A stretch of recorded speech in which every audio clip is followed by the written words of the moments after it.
Hello and welcome to an all-new episode of Anime Brain Freeze. We are your singing hosts. I am John. And I'm CC. And this is a show where we review all the anime series from the previous season we did and didn't watch start to finish.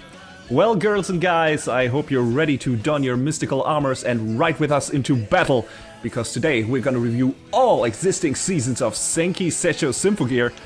So, since we're basically covering 4 shows at once this time, the structure will be a bit different. Usually we try to refrain from spoilers, but you know, this time we'll start off by giving you a non-spoilery introduction to the setup of the show and its characters and the first season, but since we won't get anywhere without being able to talk about certain plot developments in some of the seasons, we'll then switch to a spoiler discussion of Season 1, then we move forward to the non-spoiler part of Season 2, after that the spoiler section of Season 2, and so on. Also, at the very end, we will list our favorite Valkyrie, gear, and villain, so look forward to that. Anyway, we got a lot of episode material to talk about, so strap in, keep your favorite song in your heart, and your Ignite module at the ready. We'll be right back.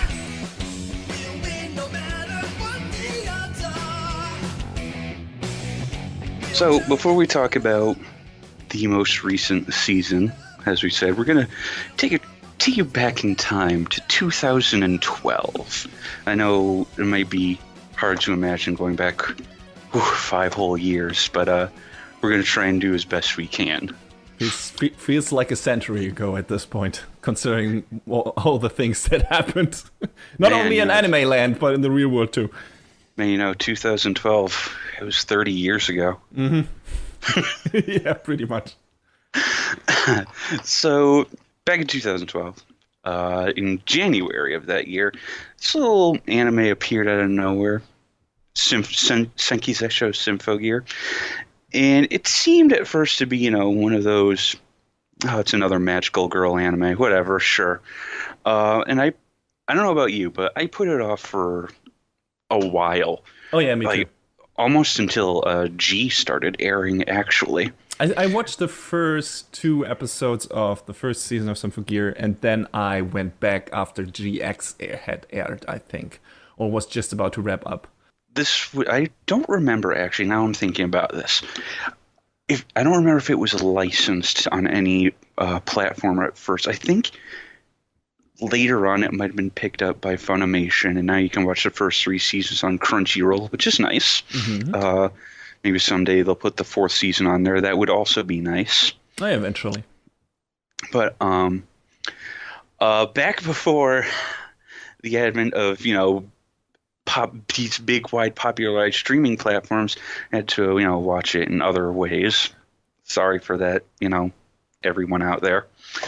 But so that I think that was part of the reason why I just kind of put it off for a while. But what's this show even about? Well, Tsubasa Kazunari and Kanade Amo, they are an idol group known as Zweiwing, and they use their song's power ancient weapons known as Symphogear to combat a deadly race called the Noise. Now, the general public is aware of the Noise's existence, but the Symphogear are kind of on the DL. They're not as well known. But when the Noise attack one of their concerts, Kanade sacrifices herself to protect a young girl named Hibiki Tachibana, and that sort of leaves Tsubasa devastated that, you know, her partner is now gone, and we're putting this out there to begin with because it's not really spoilery. It happens in like the first episode. But what happens is part of a fragment of Kanade's gear ends up being embedded in Hibiki's body. So 2 years pass and everything seems fine. But once again, Hibiki is dragged into the Noise attacking, and she's trying to help this young girl who's been left behind during this evacuation. And during this moment, she taps into the power of the gear piece embedded in her body. So Tsubasa, you know, even though she's still grieving the loss of Kanade, has to learn, you know, hey, we need this girl's help, and we have to work together to defend humanity against the Noise. And that's sort of the broad strokes overview, no major spoilers about it. Yeah, the gears are basically like let's say, physical manifestations in the form of metal battle armors, physical manifestations of old relics, and in the form of crystals. And these shards are used in one form or another, to call upon mystical old powers, or an ancient form of technology, so to speak, and basically help the bearers don those magical armors called gears and fight the noise by singing. Exactly. But for people who have maybe watched Macross or something, this is not simply the girls basically putting on fancy outfits and then standing back and in the backgrounds while the guys deal heavy damage with their fucking planes and just basically singing of love and everything. No, since this show is kind of loosely based on the Norse myth of the Valkyries, who rode into battle singing songs at the same time of glory and death and everything. That's pretty much what the characters in the show are doing. They are singing, but also at the same time kicking the living shit out of their enemies. And it's amazing. I sort of feel like, and I think we talked about this when we talked about Macross Delta, that they sort of started to shift that dynamic, though, a little bit in the direction and I really Symphogear was going. Yeah, I really appreciated it. That's one of the reasons I really enjoyed Delta, because it was more leaning into that direction. They still had more of a support role in what they were doing. It was not as direct hand-to-hand combat as Symphogear is. Symphogear is directly them going in, having weapons at their hand, and fucking a noise up, chopping everything down. Yeah, exactly. I just in terms of the main of these characters who are singing and participating in the battle, Symphogear is still much more action heavy than Macross Delta. But you're right, Macross Delta took a huge step in that direction, and I really appreciated it because I like I like my fighting girls. Oh, of course. How could you not? Yeah. So let's keep talking. Let's keep talking about the singing a bit more, because this is also not like characters. Just we see them fighting and hear them singing a nice song. They are these songs are basically their source of power, because they help them sync up with the gear and the armor, and they are basically what activates that armor and what gives them the power. So they have to put their full strength and force into it. And the amazing thing is, you hear that while they're singing, because it doesn't always sound like super perfect harmonized singing. There's a lot of strain put into it in some certain scenes. You hear that the characters are straining their voice. They're having a tough time, if they're having a tough time in battle. So this feels on a basic level much more real than you would just hear them singing a fine song, because they're like and putting their full strength into it in certain times, and that gives the action scenes much more of an impact. It's great. I really enjoyed that about the show. I imagine you do too, John. Oh, hell yeah. I mean, it makes it feel like they're actually part of the action, as opposed to any show, if within a million insert songs like this series, you can have it recorded and then just drop the audio in and it'll be whatever. But, having it like they're acting while they're singing, that's tough to do. That's amazing to me. That's really... It's the extra detail that doesn't need to be there, but it works so well that it's awesome to me. One of the important part of the singing which is also the subtitle of the first season, the Swan Song of the Valkyries, are the Swan Songs. Would you like to explain those a bit? The Swan Songs, I think, depending on who you ask, it's also translated as Superb Song. Again, that's depending on who you ask. It's basically the big trump card that the girls have. It's their biggest, most powerful attack, but it's also, it doesn't come without cost. It's a last ditch, basically. we actually kind of see it straight away with Kanade. Yeah, and So- we see the possibly most negative effect of a swan song with Kanade, because this dives a bit deeper into what her relationship to her relic is and everything, because she is not, unlike Tsubasa, who is naturally attuned or gifted, let's say, and naturally attuned to her relic. Kanade basically willed her power into existence by using a drug which get much more important in the later seasons of the series, called Linker, and got pumped with that by the people basically responsible for the gear technology and everything. And that drug also has a side effect, because if you're not meant or naturally meant to use that power, that also puts a strain on your body. And add to that the power and strain of the swan song. Kanade's body was not able to handle that, and that's why she dies in the very first episode of the first season. So that can happen, and the series toys with that quite often, with the backlash of the swan songs. But that is basically what they are, the most powerful form of a Symphogear attack. And we see some variations of that in many episodes of the show. Not with always the same effect, though. Luckily, I mean, we would be running out of characters pretty fast if that were the case. Yeah, I mean, I had a feeling, and we'll get to this as we go down the line, but I sort of had this feeling early on, like, oh, there's going to be a lot of changes moving forward, aren't there? Just because, they make that impact very real right out the gate. So, but, again, we will talk about that. Yeah, let's talk a bit more about the first episode. What were you thinking about? What do you think about it in terms of doing a good or maybe not good job of getting you hooked on the series? Does it establish the characters well enough, the universe well enough?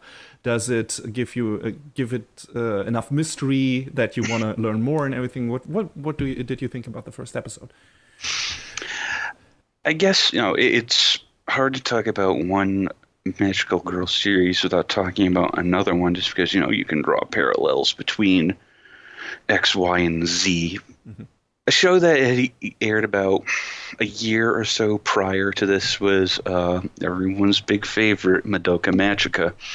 And we all know that, or for those who have seen it, I should say, know that it was centered very firmly on the concept of pain and suffering and just despair. I mean, Madoka's kind of starts out differently. It tries to fool you into thinking that it's a classical magical girl show in the beginning, and then by the third episode, the big turning point happens, where you realize that this is a completely different kind of magical girl anime, and kind of a subversion of the classic, definition of that genre, maybe, or the classic examples that happened before it, like Sailor Moon and something like that.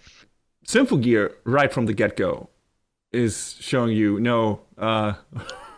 this is a much more maybe heavy thing in certain parts, and then maybe later switches a bit in the other direction again, just in terms of its message, because it does swing back a bit, but it does start off on a very dark note. Yeah, exactly.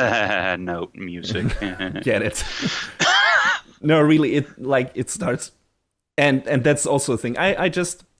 Because it's been so long since I've seen the first 3 seasons, I basically marathoned all of them this week. And I forgot how fucking violent and bloody the first season is. Like, that gets toned down a lot in later seasons, and I was taken back a bit at the beginning because it was just not remembering it, but holy shit! There's so much blood in the first season. I forget if it was in the first or second season, but there's one particularly gruesome part, which again we'll talk about. So no, but people getting cut apart, riddled with bullets, and shit like the part where Canada dies and all of that stuff, where the stadium gets attacked and all the people get killed by the noise, all of that is shown in brutal detail, and like, holy shit, man. Yeah, they were definitely going for that. This is a dark show, kids. Settle in. But yeah, then later on, this show is and I'm not giving too much away by saying this, but later on, this show is very much about bringing people together and has a very hopeful and uplifting base message and theme throughout all of its seasons. So I would say that it takes a bit of a step back from that, setup, from that tone. But I don't mind that. I don't need a show to be, very dark and gruesome all the way through. As long as the key moments that need to be heavy are heavy, and I think that happened in the series as well. So yeah, I mean, sometimes and we've hammered this point home before, but sometimes you stay on theme. Sometimes you don't like depart super wholly from your concept. Gamers. You can. There's room for creative freedom, and I think they did really well with that in the first season. I don't think moving forward they did badly. They just started to swing in other directions is all.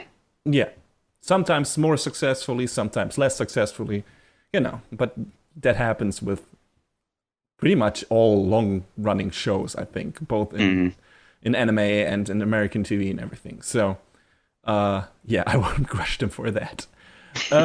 Anyway, maybe we should talk a bit about our main characters. Tell us something about Hibiki.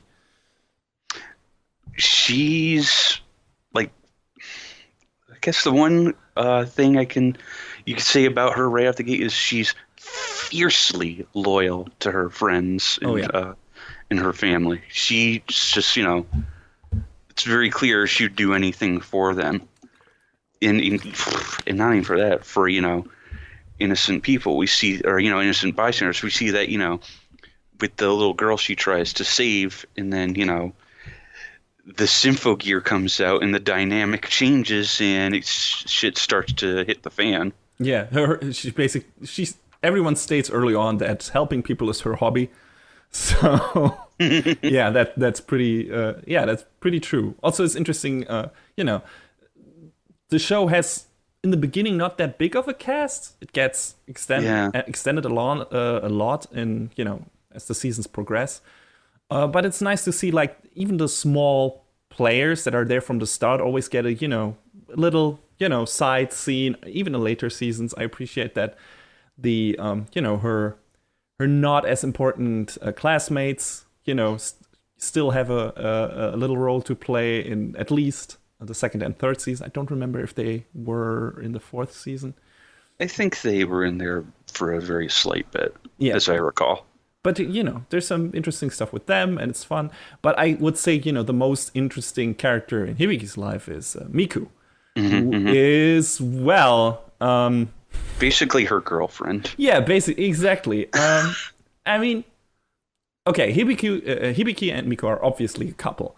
But it's never, outright stated that they are lesbians or in a relationship beyond being the best friends in the world. And, yeah. It's even more obvious with Kirika and Shirobe in the second season, but we'll get to that. But, it's so obvious, the subtext, that it's pretty much text. And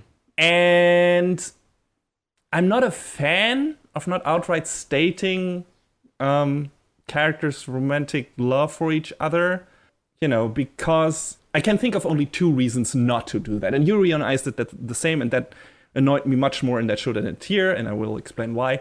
So I can think of two reasons why not openly let them, okay, exchanging kisses is maybe a bit too much because anime is doing that sparely overall. Here's the thing, though. There's other shows that have done that. Yeah, that's the weird thing. And I mean, you can say about certain shows the level of quality that you want, but there was another show, I don't remember exactly when it was, called Sakura Trick, and the conceit of it was, oh, these two girls are, they're obviously very into each other, and I watched the first episode. They're not going to take it to its logical conclusion, and then they kiss, and it's like, oh, they actually went there. Okay. Okay. Well, so I mean, some shows and some stories have the guts to follow through on that.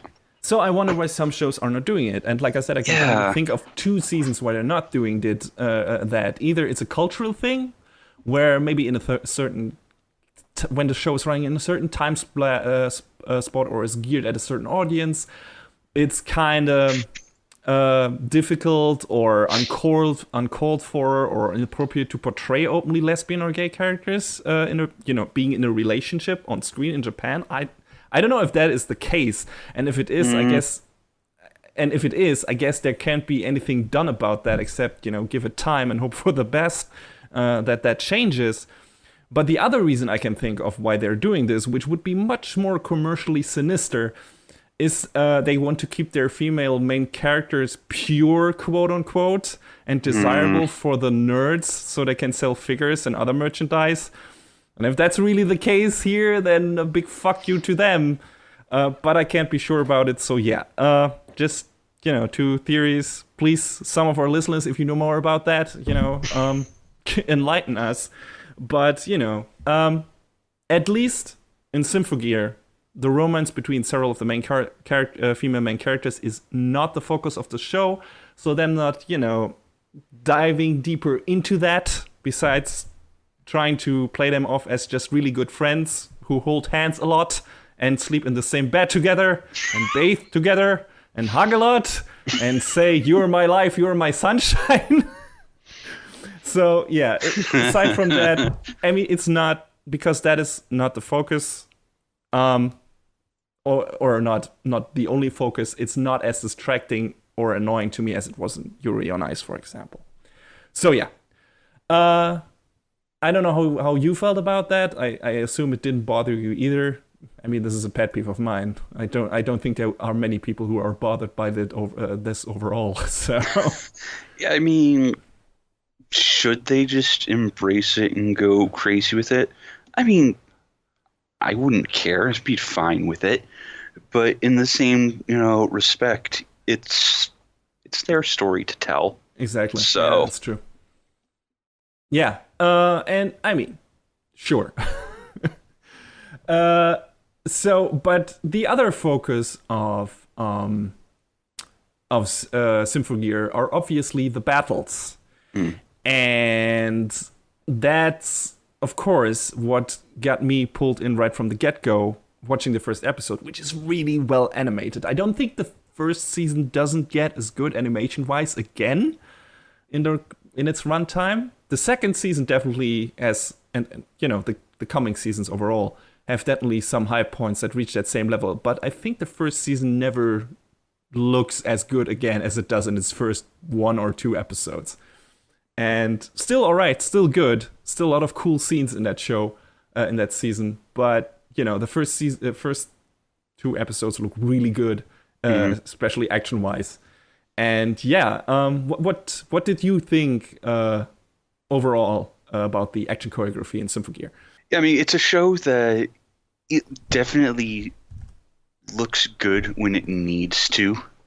That's not to say, the rest of it looks bad, because I don't feel like there's any real moments where the quality just drops into the trash. No.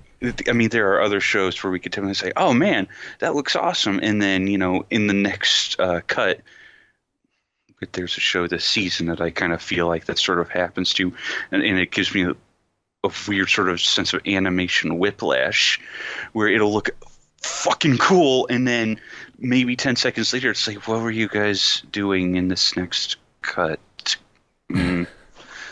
So I mean, yeah, obviously, the action sequences are freaking crazy. Like, this show is just big and loud and bombastic and insane.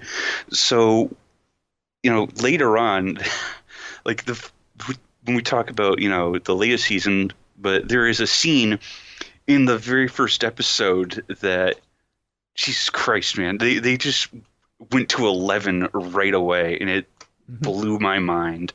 Yeah. I mean, basically you got, your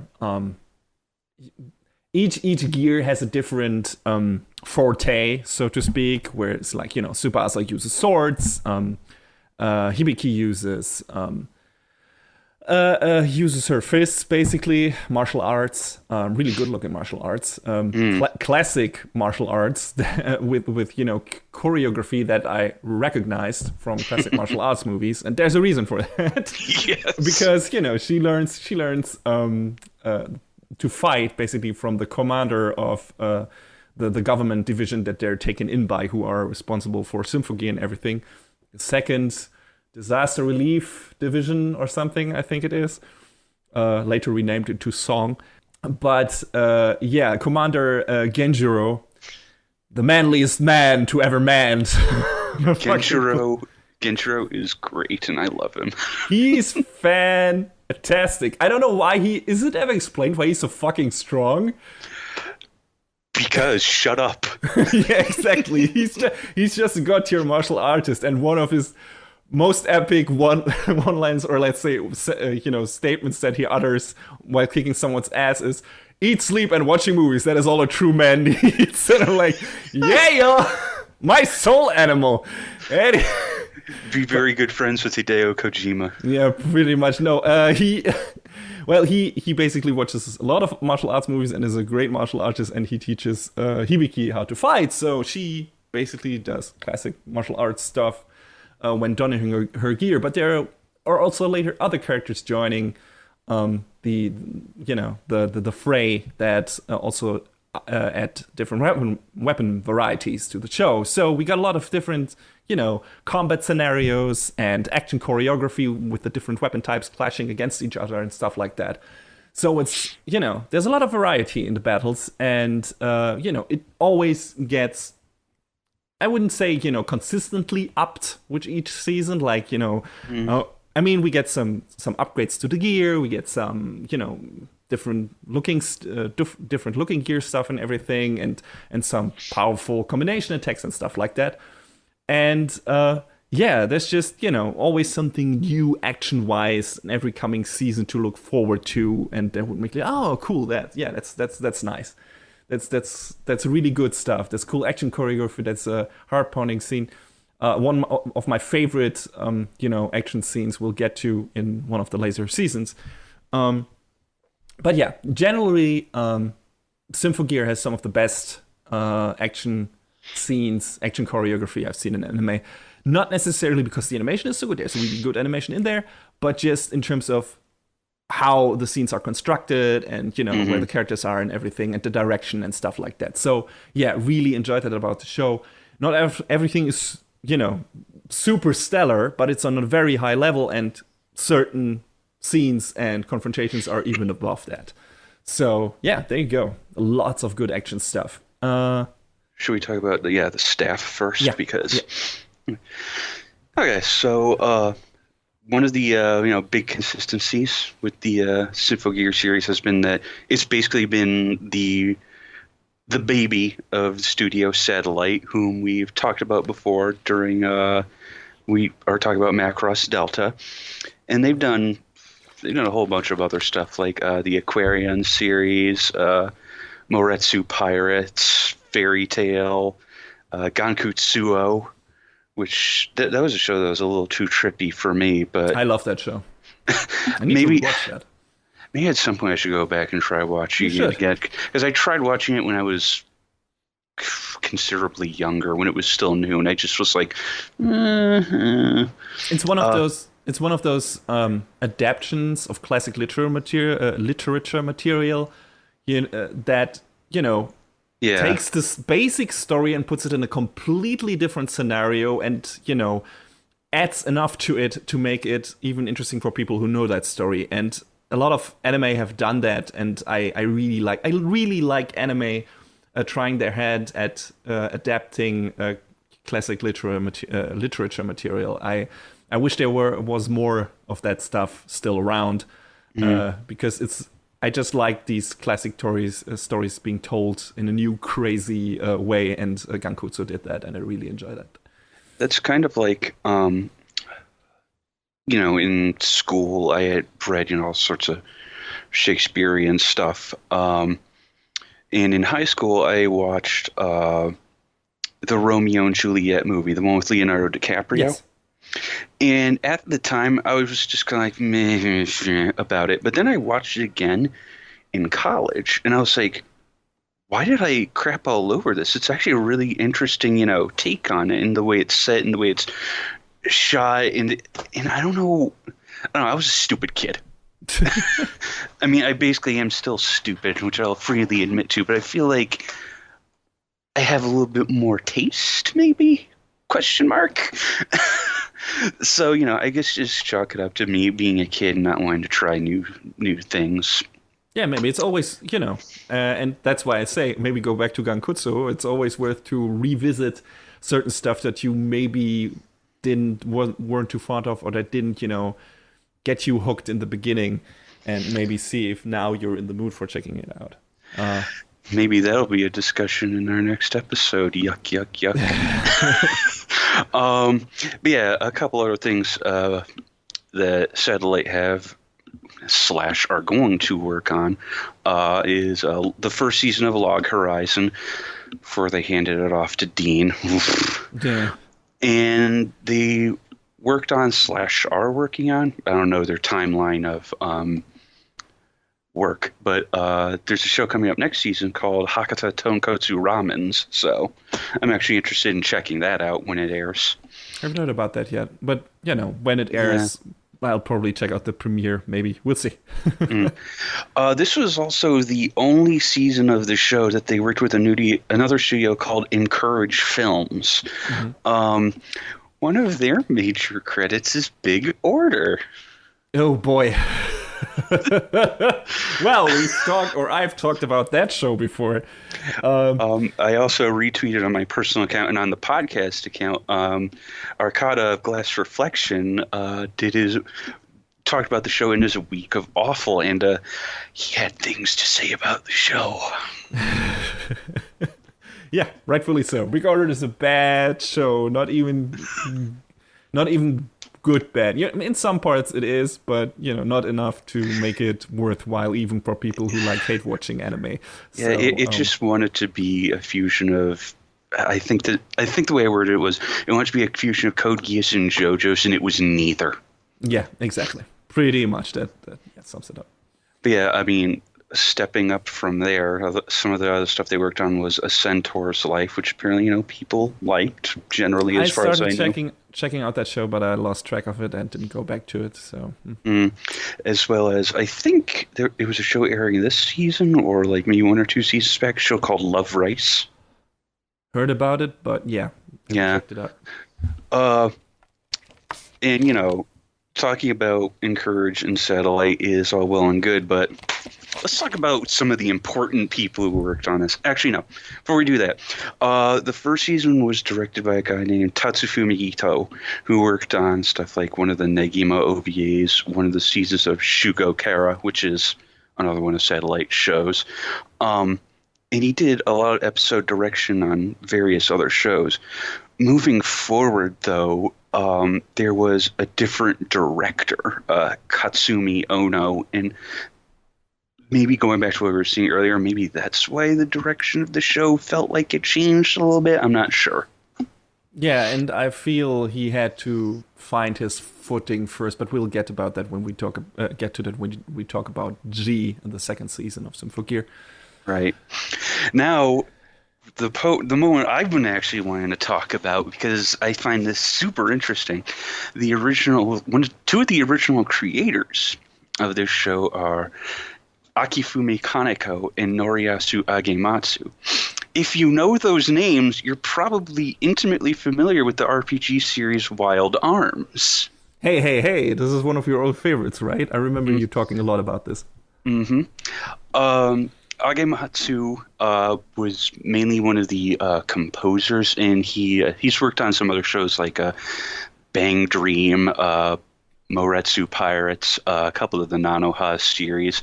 And he's worked on some games like Final Fantasy Brave Exvius, Chaos Rings, The Little Battlers / Danboru Senki, Wild Arms 5, and Crossfire. Agematsu basically brought in a crew of like 5 other people to form this group called Elements Garden, and they've done music on a whole myriad of shows. Like, and they have a whole bunch of names, under that label as well. Like, I'm not going to go into the nitty gritty of them because I want to actually get back to talking about Kaneko. But Elements Garden is composed of 6 composers: Noriyasu Agematsu, Junpei Fujita, Hitoshi Fujima, Daisuke Kikuta, Masato Nakayama, and Haruki Mori. And they've been all over the anime video game scene for years and years and years. So, when we say the music is a focus, there's a reason why, because, we've got all this talent thrown behind it and making it really, really good. And it shows. Yes, I'm going to point this out again later on, but watching the first couple of seasons, this was back before, I really started paying attention to staff. And there's a reason why I looked this up, and I was blown away in the 3rd season. Again, keep teasing this out, but we'll get to that. Now, going back to Akifumi Kaneko, he had done a whole bunch of work in video games. Like, he worked on a whole bunch of like old PC Engine RPGs, stuff that we never got over here. But his main claim to fame is the Wild Arms series, and he worked on, I think, pretty much all of them in one capacity or another. But then he left Mediavision, the studio that was working on them, in about 2008 to form his own studio, Witchcraft. It sort of means the future for Wild Arms has been uncertain for a long time, but that's a shame. I think he had expressed interest. He did want to actually, make more, but he's not with that studio anymore. That makes things difficult. But since we brought up his other studio's name, obviously this is an anime podcast, but bringing up some of their other works might help give an idea of what they've worked on. There were a couple of PSP Nanoha games, the Battle of Aces and the Gears of Destiny, that were actually interesting arena fighters. I felt like they could have been a little more fleshed out for what they were, but they were an interesting first try. They did a little bit of work apparently on Ultimate Marvel vs. Capcom 3. Oh. Yeah, that sort of surprised me. They worked a little bit on Liberation Maiden Sin, which was not the shooter game on I think it was on the 3DS. Yeah, I think it was a 3DS download game. It was the PS3 visual novel. Mm-hmm. Because, it still kind of bogs me to this day that it was this high energy, high impact shooter that got turned into a VN. It's still a little strange to me, but, it is what it is. They also worked on the PS3 Hajime no Ippo game, which I always wanted to check that out. I mean, it looked super good. Yeah, I had seen some videos of it. Like, I think the Best Friends did a video about it, and I was like, dude, this looks sick as hell. It looks really cool. It looks good, and it looks just really exciting. And then one of the other big things that apparently they had a hand in was Bloodborne: The Old Hunters. Mm-hmm. Which, yeah, so I mean, I looking up their name, I was like, what sort of stuff have they done? Because Witchcraft is not a name that you really hear. So just seeing that, they have done, significant things leaves me with hope that, they'll be able to become a bigger name, and that, maybe Kaneko will be able to, fingers crossed, wrest the Wild Arms name away from from Sony and MediaVision. Although that's not fair to MediaVision because they do still do some good work, like the Chaos Rings game. You know, say what you will about mobile games, but I got MediaVision, nothing good to say about mobile games. MediaVision is still holding it down and making actual good RPGs, even if they're on phone or tablet. So I have to take your word for it. well, one of the games is actually ported to Vita later on, so you know it actually got the correct treatment it should have had right out the gate. But you know, the market's changing for how we consume media, whether it's video games or anime or what have you. But yeah, the seeing Kaneko and Agematsu just make this huge shift from, you know, working on gaming to anime just was really interesting to me because, you know, it shows that, you know, they still have a huge level of creativity to pour into a different medium because, you know, Kaneko, you know, he created it and he's been scripting it from the start up through the most recent season of the show. So, you know, he is obviously not at a loss for ideas or how to write his characters, and I think that's incredible. Yeah, that's cool stuff. I wonder where he will take the show in the future. Like, I mean, there's season 4 and 5 were announced as a double pack, basically. Mm-hmm. We don't know yet when the 5th season will air specifically, but we know it's coming, so that's a good thing. So he seems to have a plan. Mm-hmm, mm-hmm. And, you know, the end of the 4th season alludes to what that plan might be, and, you know, we'll talk about that later. Yes. Before we go into spoiler territory, a few things I want to say that stood out to me. Another thing, in terms of direction and presentation, that was interesting. It's like during the battle scenes, the characters have like these. When they do special moves, you get like these text scrolls of their super move names. It's almost like it's almost like a splash panel in a comic. Yeah, exactly. It's super stylish, and in one character's case, it's even so fucking stylized, the font, I mean, that I couldn't read it. But yeah, it's fun. It's like the show is full of these neat little ideas. I mean, you know, splash screens for names has been done before, you know, or after Hunter x Hunter, the news adaptation did that too. The first one didn't, but I think it was done in the manga, so that's why they kept it in the second adaptation. But you know, another show that's doing it right now is Blood Blockade Battlefront. So there you go. Right, you know, Symphogear is not the only show doing that, but I think stuff like that always adds to the presentation. It's always cool, especially when there's so much emotion and power, fueling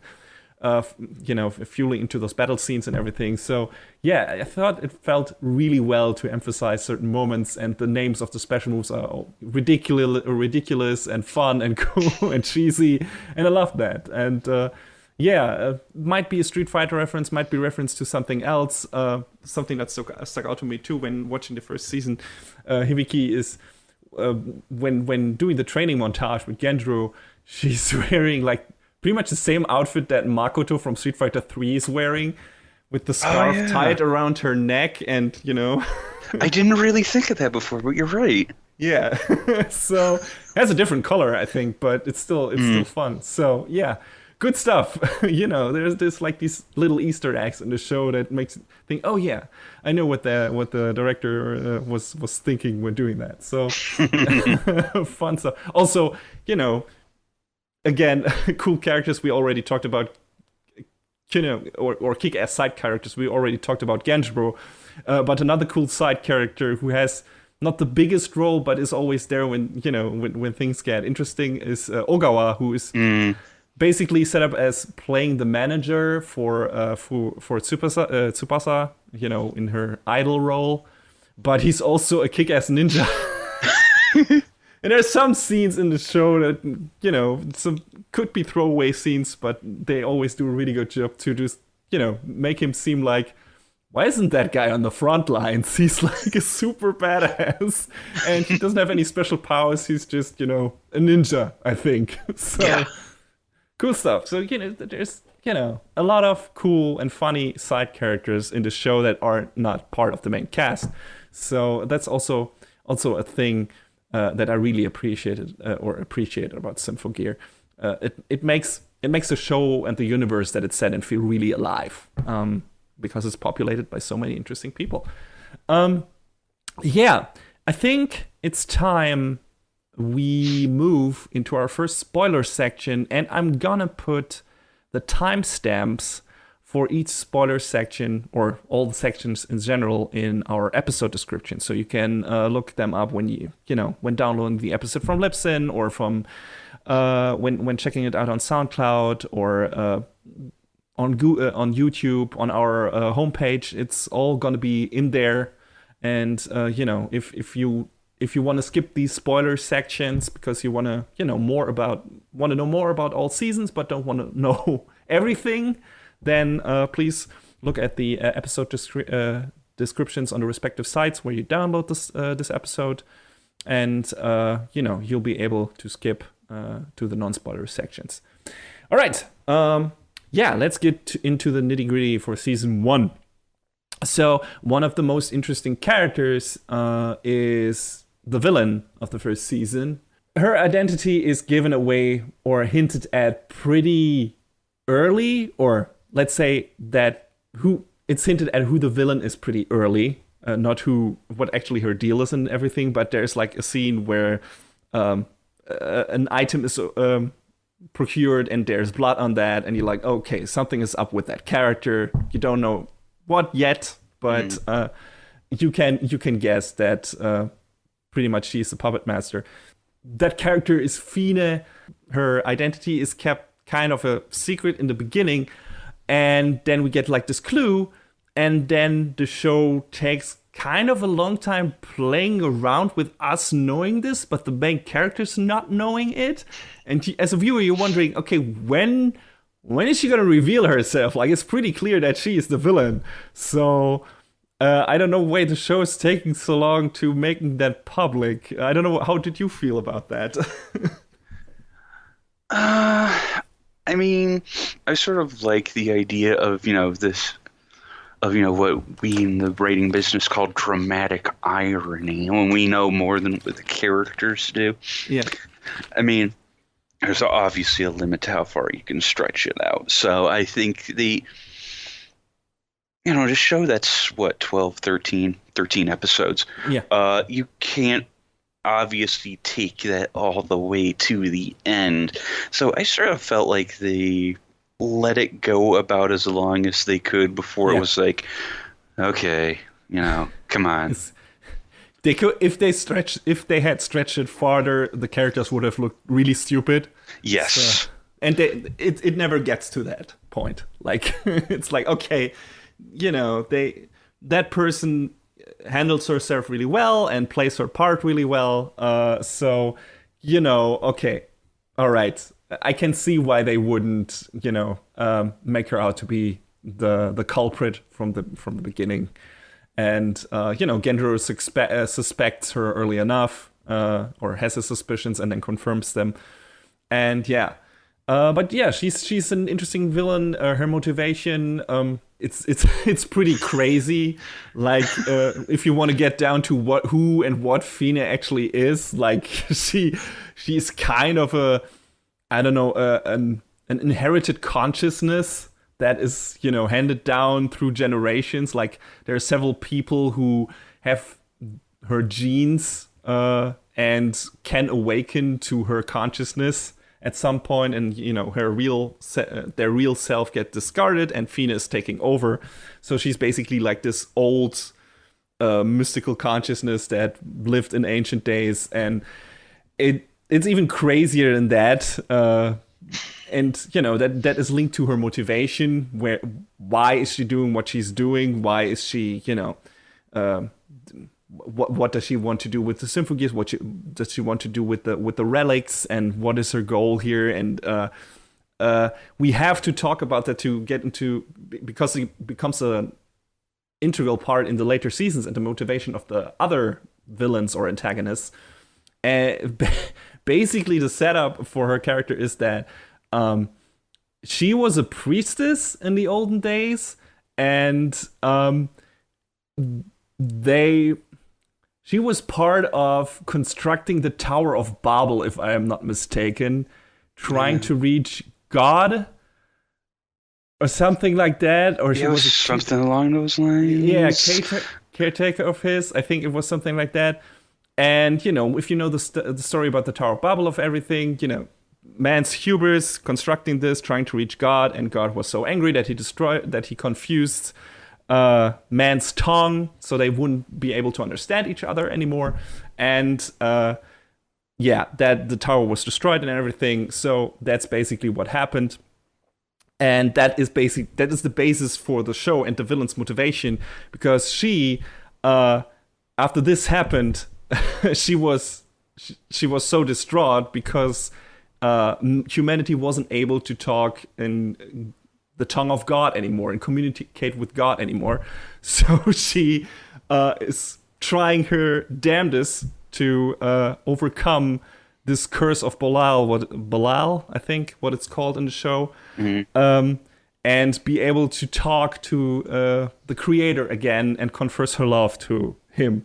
And her method to doing that is basically creating a giant threat to humanity and make humanity unite under her rule.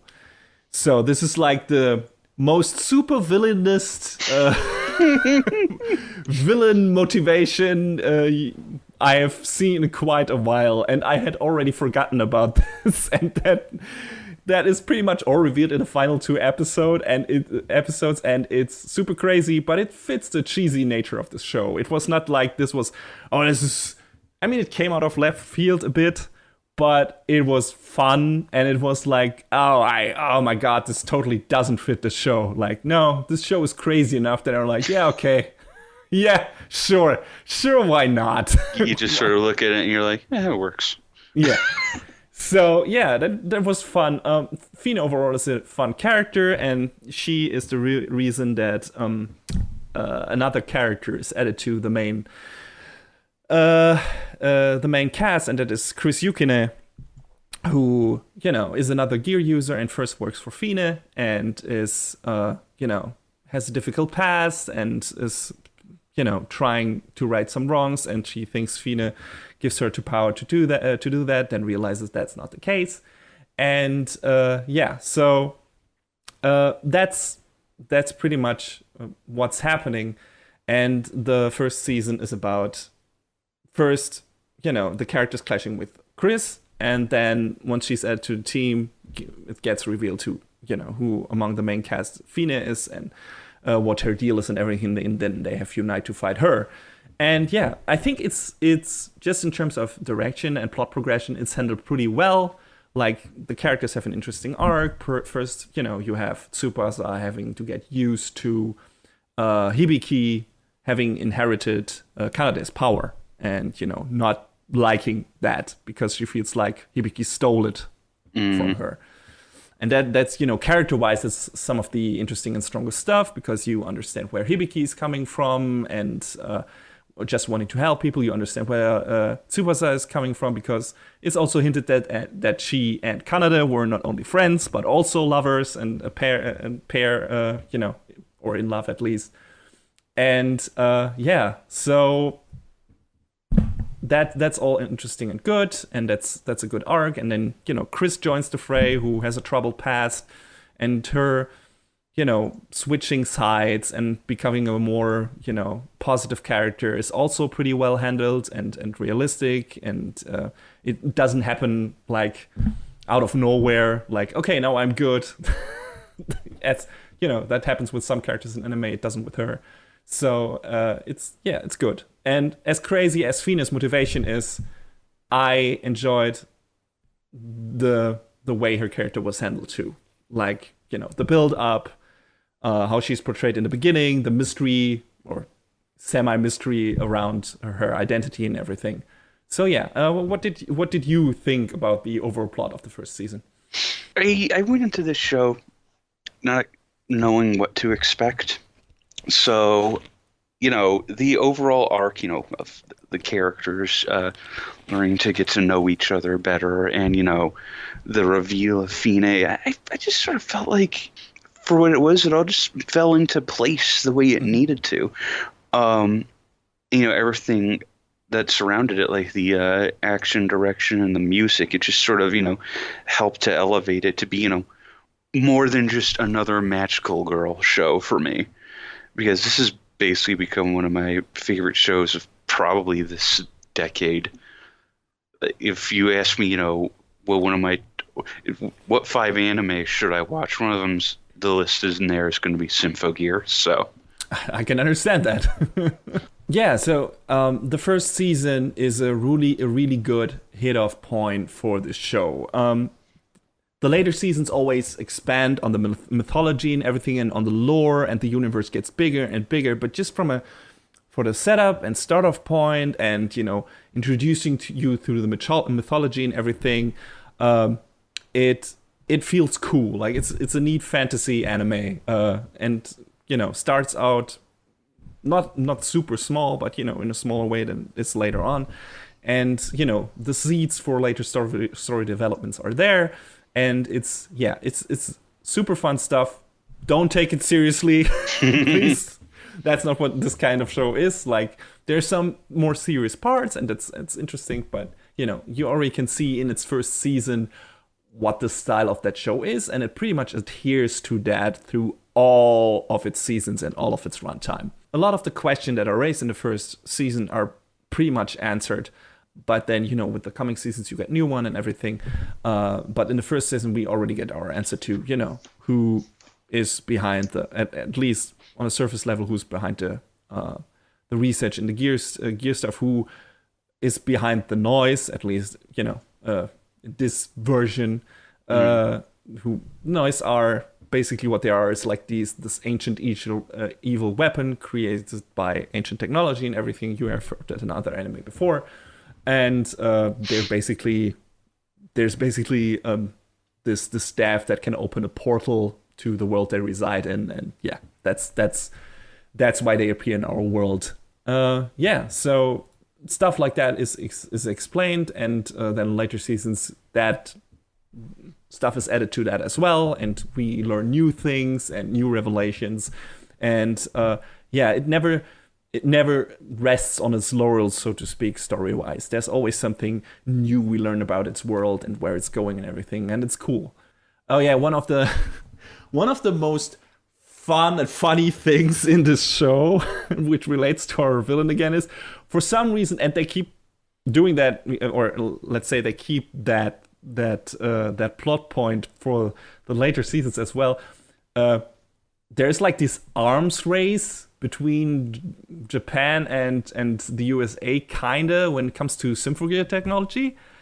And Fine, our villain in the first season, is pretty much working with the USA, and then, is betrayed by them and everything.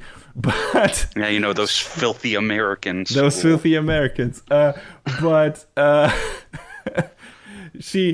there are a lot of scenes where she talks to the American commanders in English on the phone.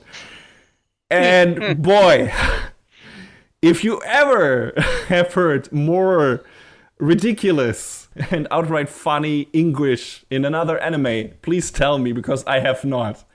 I didn't understand a fucking word Fina was saying. If it weren't for the subtitles, I would have not any idea what she was saying. It's fucking crazy.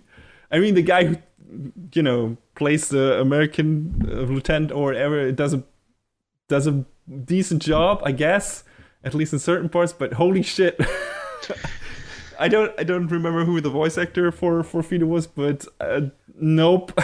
Well, her voice actress was Miyuki Sawashiro, and it's funny that we bring this up because she did a homestay when she was in high school in America to learn English. Okay. So you would...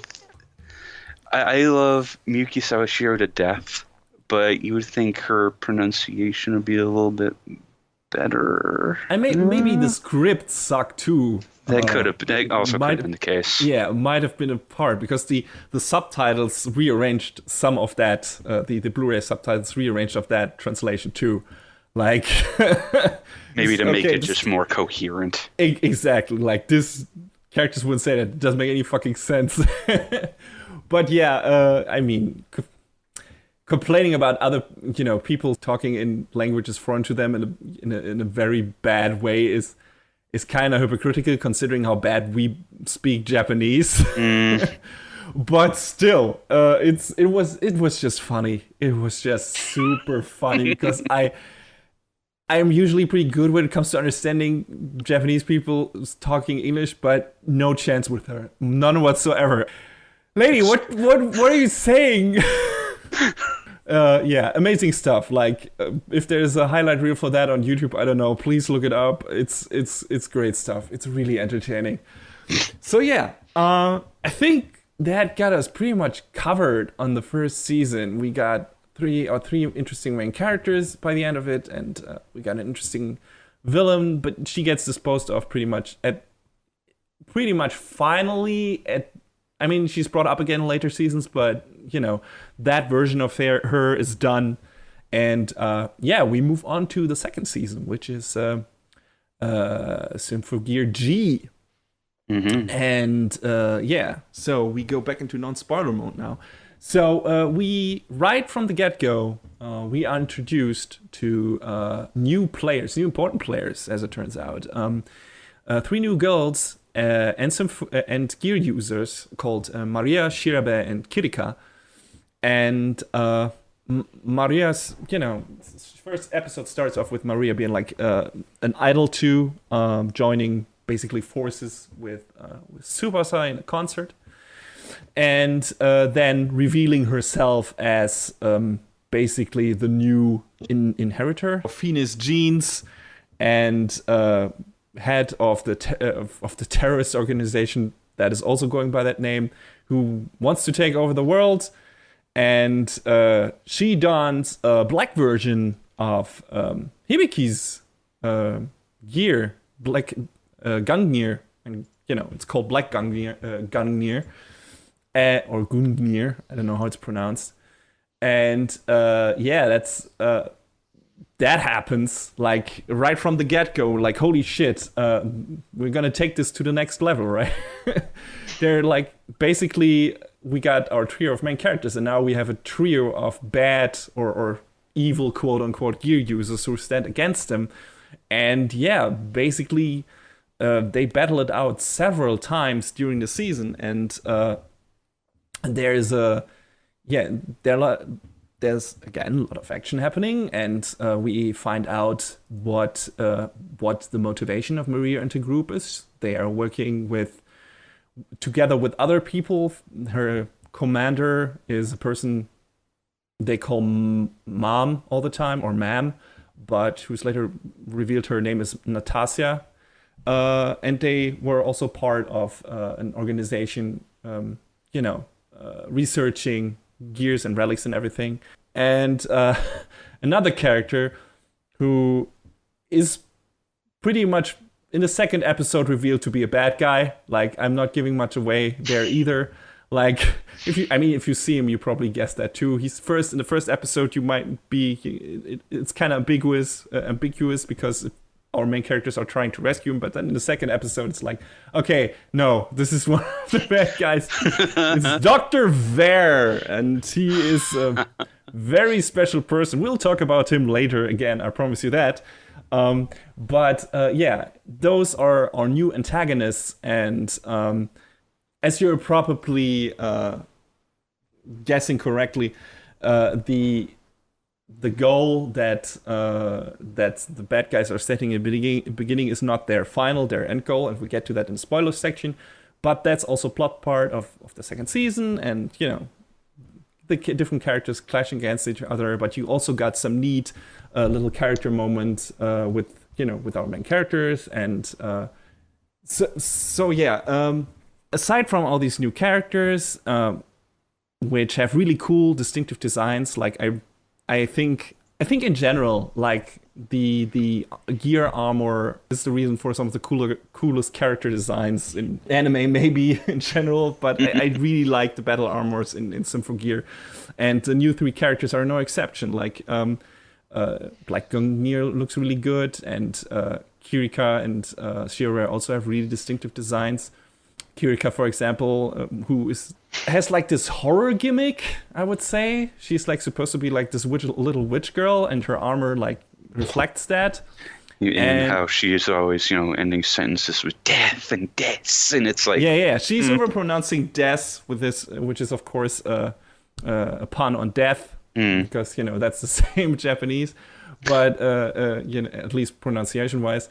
But that's that fits with her gimmick and the way her armor looks and everything. So that's super neat. All of them use different weapons than our main characters. So this leads to a lot of interesting confrontations, combat-wise. Because in the first season, we mainly had our main characters fight noise, which are, monsters who, are basically the zombies kind of this universe. Their threat level and their battle prowess results from them coming in high numbers and are, super overwhelming and everything, and come in big hordes. And that's what makes them dangerous. And, being able to kill people with a touch and turn them into dust, carbon dust. But now in the second season, we get basically not mirror versions, but different versions of our main character, and we get chances for one-on-one combat. And we had not that many variations of that in the first season. So in this one, we got a lot more one-on-one combat and really, really cool scenes at that. I think 2 has some of the coolest fights in the show, especially one of the highlights, or 2 of the highlights, I think, are the fights between Maria and Tsubasa. The first one at the concert, and second one, I think this is in episode 4 on a ship. It's a really, really good-looking fight. That's like probably one of my favorite fights, just in terms of choreography, how the camera is handled and everything, and how those characters fight. It's really cool stuff. So I love that. And the characters fighting other powered characters one-on-one is pretty much how the show stays for its further seasons, because we know later on we get new antagonists introduced who are also powered beings and everything, and the noise become pretty much more that, I don't know, again, that zombie horde that appears in between to be a threat to... Yeah, they become the jobbers. Exactly. They become the jobbers. They become the general threat to normal human beings and everything. And that's pretty much it. But aside from the noise, we got a few powered characters, and our main characters have to square off against them on several occasions. And they're doing some really good stuff with that. So that's one of the new things that gets introduced in the second season. The other new thing is much more elaborate transformation sequences, which since then also have become a staple of the show. The first season also had pretty neat transformation sequences where you see like a silhouette of the character and like the equalizers, the equalizers between them. That was pretty cool stuff, just from a presentation standpoint. But starting with season 2, you get these classical magical girl transformations where the characters start to sing, their music starts starts to play, and then you get the camera zooming around their body, and pieces of their armor starts to attach itself to their body.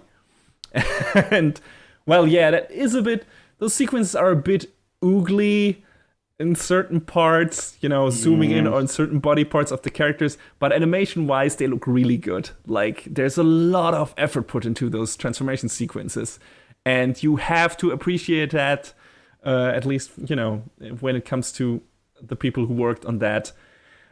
Think of the camera lingering on certain body parts of the girls for too long, what you will, but the animators put a lot of effort into those sequences. That's without a doubt. And I appreciated that. And they changed them up enough in the other seasons to make them different and interesting.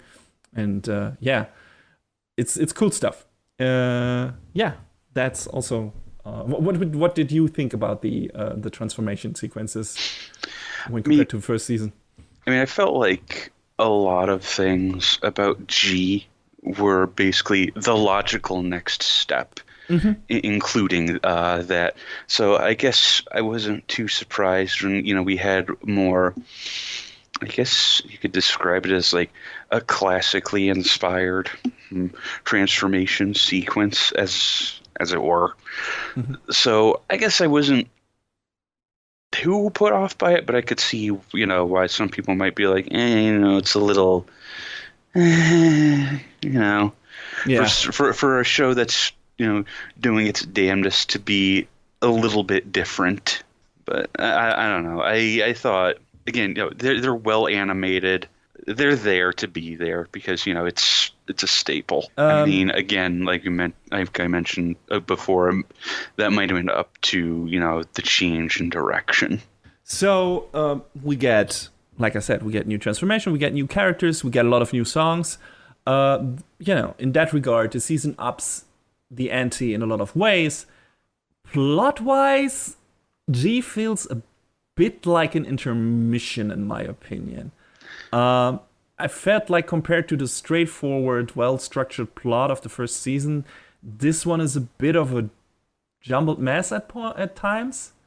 I mean, the characters who are introduced are straightforward enough, but their motivation is a bit foggy at times, and then you feel like they're taking too much time to get somewhere. Like the character bits themselves, where you learn more about them, are good, but just the overall story progression, where it's going, there are not that many surprises, a few aside, which we'll talk about in the spoiler section. But it's like, okay, this doesn't feel like, I don't know, it doesn't feel like it has as solid of a build up as the first season had, and was as substantial in what it added to the lore of the show and the universe and everything, characters aside. So I felt the second season was a bit of a mixed bag when compared to the first season. What did you think about it?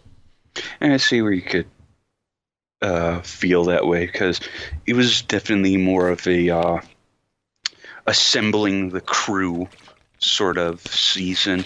Yeah. Because moving forward, there really aren't a whole lot more additions to the cast. It's not like this is your lot, but there are, a couple other characters that are introduced as time goes on, but not as many stick around for whatever reason it might be. Yeah, it feels like, okay, we are introducing new characters, we introduce the basic setup of where they're coming from, what they're about and everything, and we have like this sometimes flimsy plot like written around them to make them, to make them make sense in this universe in the beginning, and make sense of why they do what they do and where they're going and everything. So, but it doesn't feel as meaty as the first season, and how the characters in the first season were introduced, and how they developed and their arcs and everything. So, okay, bit of a mixed bag. But yeah, let's get a bit deeper into that by moving again into our spoiler section for season 2 this time. If you don't want to listen to that, like I said, skip to our non-spoiler section for season 3. All right, so I believe the goal of Fine, the organization, is to raise ancient ruins from the ocean and stop the moon from falling to the earth. Because at the end of season 1, one of the final acts of Fine was to split the moon apart. Now, what apparently the governments are keeping from people is the moon is actually on a trajectory to hit Earth, which would be devastating, of course, and keep that from happening. The organization called Fine, right, and Maria at the head of it, they use like this autonomous sentient relic called a Nephilim to, you know, to garner enough power to raise these ruins, basically travel to the moon and stop it from falling. That's their goal. It's like I said, it's a bit flimsy because they take too much time actually getting there, and not much is happening in between to further, like, you know, just that. We learn more about Maria, we learn more about Kirika and Shirabe, but, you know, actually getting to those ruins and getting up to the moon, everything, that all happens pretty much in the last 2-3 episodes. And between that, you got, like, okay, characters fighting a lot, and stuff here happens. Stuff happens with the Nephilim. Stuff happens with Dr. Varen, everything. Who is, wow, implausibly crazy. Yeah, implausibly crazy. I'll talk about him more in that's a spoiler for this show, but I'll talk about more about him in a later segment. But yeah, he basically has like this weird twisted motivation to become a hero figure, and that's why he's doing what he's doing, but he's severely misguided and is using underhanded methods to get what he wants. So yeah, it's also a very wormy wormy guy. So yeah. But yeah, that's basically what we're dealing with in this season. There are a lot of little neat character moments, like what I said, what we learn about Maria's and her past, you know, with her sister and everything. That's pretty interesting. The epilogue to Chris's arc in this show, in this season, where, you know, in the first season we learn that, or, you know, she starts off as a villain, as an antagonist, and she joins the good guys and becomes part of the main cast. And at the halfway point of this season, or at the beginning of this season, we see that she has still some trouble fitting in, that she isn't used to yet, you know, having kind of a normal life and a place to call home. But there's like this neat little sequence where she's at a school concert and has like this kind of self-realization that she's really happy with the current life and everything. And there was like a really heartwarming, nice character moment that I really appreciated. I think it was pretty cool. Do you remember that? Vaguely. Oh, right. Man, it's been a... You did better than me rewatching as much as you did. I just didn't have the time to, so... I didn't too. I had to skip through the final moments of GX, but... Anyway, yeah, but that was like a moment I was like, okay, that feels like the logical conclusion to her arc. Like, she's finally where she needs to be and everything. So it was nice that they continued with that throughout this season and didn't like end on where they left on the first season, which was still kind of a, I'm helping you know, but I'm not really sure with who I am yet, or this version of me. So I like that they keep working on that. And that's also something which, you know, happens in later seasons. The characters always get elaborated on. They don't stick with with how they developed a certain character and then not touch them again. It's one of the things that I would criticize about One Piece, for example, and that can be attributed to its enormous runtime, but a lot of the characters stay the same characters for a long time. Yeah. And there's nothing added to them. There's like, okay, you got your basic story, you know, origin story for these characters, and those are really good in One Piece. They're fantastic. Every character has a like heartbreaking, fantastically written origin story. I think One Piece is one of the best when it comes to that regard. But once those stories are wrapped up, we get basically almost no character development with these characters beyond that. And Symphogear doesn't do that. It's like, okay, maybe those characters like don't get a really crazy character turn out of nowhere now, but we always learn something new about that with each season. Maybe not every character in every season, but everyone, at least at some point, gets to, you know, change in different way or learn something new about themselves, or we learn something new about their past and, you know, their relationship to other characters and where they're coming from, or they have to, you know, question what they have been doing and have to, have to evolve in a way to get a new power and everything. So the theme of growth and change is always present in the show, and I really appreciated that overall. I think one of the best seasons in that is the next one, but we'll talk about that. I think that by basically staggering the backstory that we've been getting across the different seasons, you know, they have. I wouldn't mind, you know, having like a more character-driven plot. You know, I'd be down with that. But I think it helps to keep the core story that they try to tell in each season moving forward. Because then otherwise, you know, you would have one season bogged down with nothing but backstory. And, you know, while that could be neat, I could see people, you know, sort of being like, yeah, but, you know, okay, and then what? For, you know, the main impact of the story. Also, it mixes things up enough. Otherwise, you know, you would only have fighting and normal plot progression, but it's always, you know, this way you always get some interesting characters in between with characters you already or you think you already know. So that's good stuff. Like, this is like, there's no need to bring, like you said earlier, the cast gets not advanced that much after season 2. Like, you know, there are not that many new cast members added to it, but, you know, they don't, again, rest on their laurels when it comes to character development. We, you know, get to learn more about the main characters, and thus they become more endearing to us and more relatable and everything.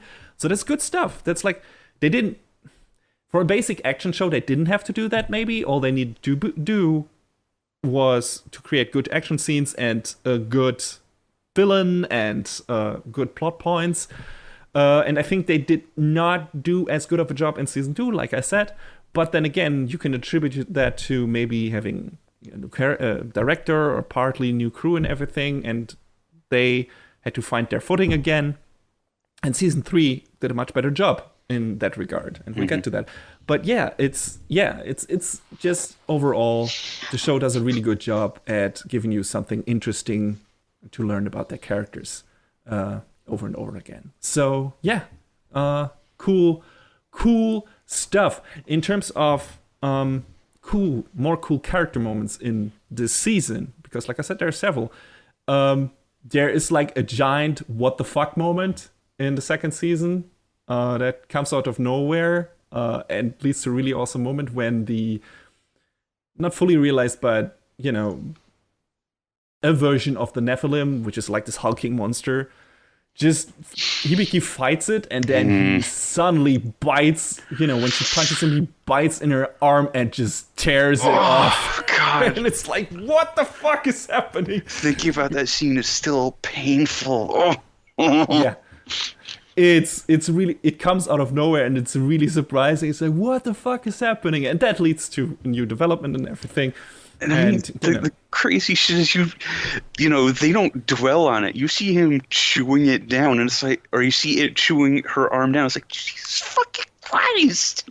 Well, it's a cliffhanger for the episode. So if you watch that on a weekly basis, they would have dwelt on that for an entire week. But, you know, you're right. Like, immediately at the beginning of the next episode, they pick up where it left off by Hibiki going fucking berserk, which she already did in the first season. And that also becomes a plot point because, you know, she is, like we already mentioned in the story summary for the first season, some shards of Gungnir are buried in her chest because, you know, she got struck by them when Kanade's gear got scattered. And that means she has, because her body is slowly fusing with these shards, she has like a different kind of power level than the other characters. And sometimes when she can't control it, or in situation where she's like, you know, severely harmed, she goes apeshit berserk. She basically becomes like a black shadow with red eyes, which is super cool. Yeah. And goes apeshit. and is a danger to not only her enemies but also her friends. And that becomes a real trouble throughout the course of the season, and is one of the more interesting aspects, because the shards are starting to fuse so much with her body that it becomes poison, and she runs risk to die, or at least become something else than human. So the reason they solved that is kind of a cop-out, you would think, which is basically like in one scene, her friend Miku gets abducted and then turned into a gear user remotely controlled by Dr. Vare. And then she unleashes an attack to break a seal or something. But that attack is like, she is donning basically a gear and a relic that can delete or destroy or evaporate other gears or traces of relics in somewhere, even in people's bodies. So what happens naturally is, to free Miku from her gear, basically Hibiki throws Miku in her own attack, and both of them like get hit by that beam that basically eradicates relics or gears. And so the shards that were embedded in Hibiki's body get, destroyed. So it's a little convenient. It's a little convenient, but that is also leading to a plot development in at the end of the fourth season, kinda. And we'll get to that. So but overall, that scene, you feel like when you see that, okay, this is a bit of a cop-out, because it's like super easy and convenient. But at least it's foreshadowed enough, and the characters talking about that, that specific relic and everything, that it doesn't come out of nowhere. And also it's fitting that Miku is the one to save Hibiki's life, so I'm fine with it. And that was also just, a pretty cool scene where Miku is revealed to be a gear user and controlled by Vare. And you think at the beginning, okay, she can't do so much because she's pretty much on autopilot. But holy shit, she almost kills like 3 of our main characters. So yeah, it's pretty crazy. Also, I liked her gear outfit. I thought it looked pretty cool. We also learn a bit more about Hibiki's past, like about the aftermath of the concert from the first episode, where basically the shards embedded in her body and everything, and she had like this lengthy rehabilitation process and everything. And when she returned to her family, she was shunned and bullied by the people in her town because she was the only survivor from that event. And that, that lends a bit more of sadness and gravitas and depth to her character. Like, she's always very optimistic and against all odds, and I will overcome this with my will and my will to help people and everything.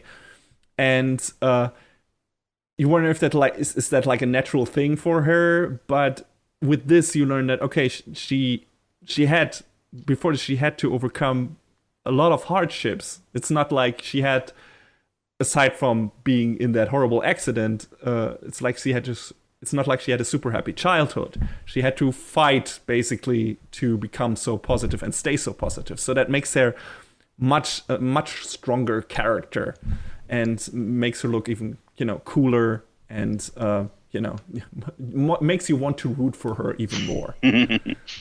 And and that gets elaborated on later too. So yeah, just pretty good stuff. Again, all the stuff with her and Miku and them, you feel like those characters really belong to each other, really love each other, and would do anything for each other. So their confrontation, being as painful as it is and everything, felt really relevant. So yeah, those character moments and those special events in this season are really good. Like I said, the plot overall is a bit of a mess, but those moments, for those moments alone, it's worth checking out the season and watching it. And they did a really good job, just character-wise, and advancing those. So, all right, that's 2 down, 2 to go. Let's continue on with the non-spoiler section for Season 3, which is Symphogear GX, What is GX about, John? Well, GX, takes place after the frontier incident, as it were, of G.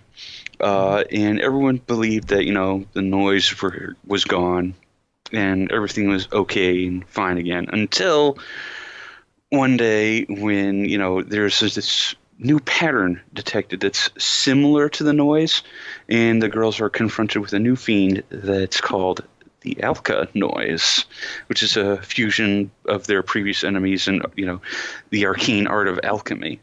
These alkanoids are basically controlled by this, I guess you could call her a witch.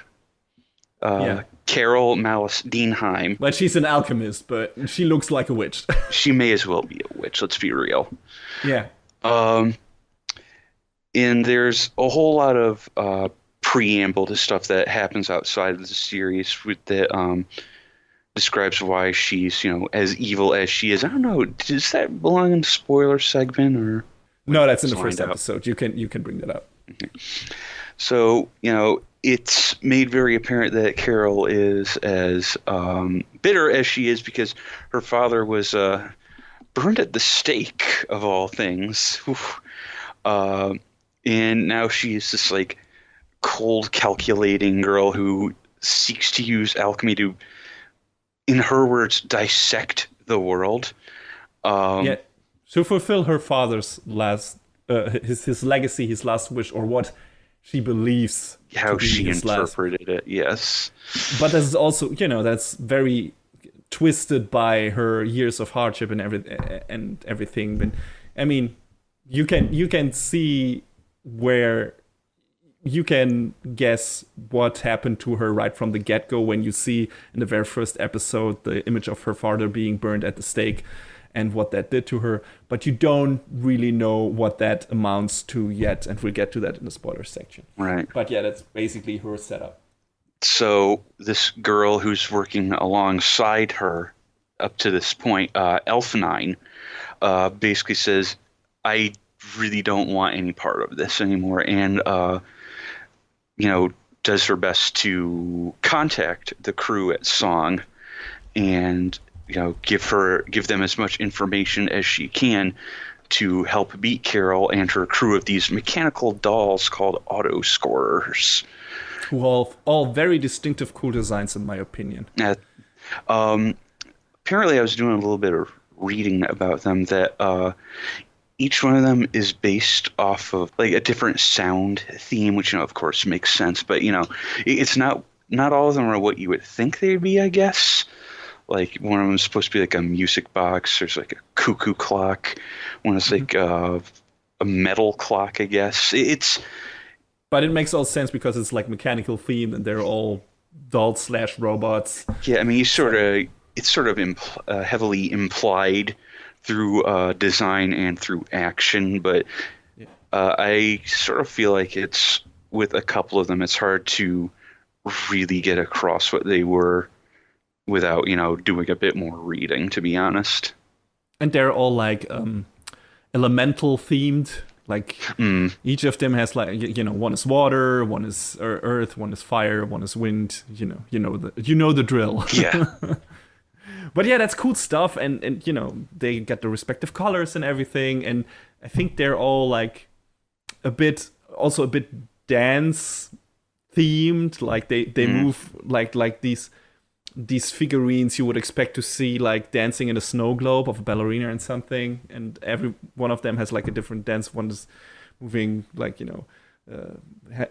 keeping up her skirt in a flamenco. One is this ballet ballerina dancer, and yeah, it's just very striking visual design for those which are basically just, I wouldn't say call them throwaway minions.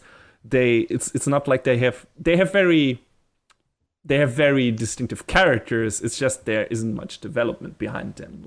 They have a certain job, and we don't learn what that job is from the beginning.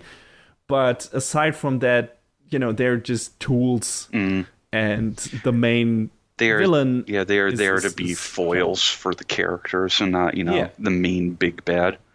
But they're not boring. It's always fun when they appear. They got very loud personalities and all distinctive from each other. And it's they, of course, are very battle savvy. Like, so much that our characters have real trouble fighting them at the beginning. So. Yeah, basically the season is, like you said, continuing where the second left off. It, again, adds more to the lore. It adds more to the characters. You know, we get Elf 9, not to be confused with from Valbrave. Who is, by the way, which we also learned pretty early on, is a homunculus. So basically doesn't really have a gender, but, is kind of dressed, looks like a girl. That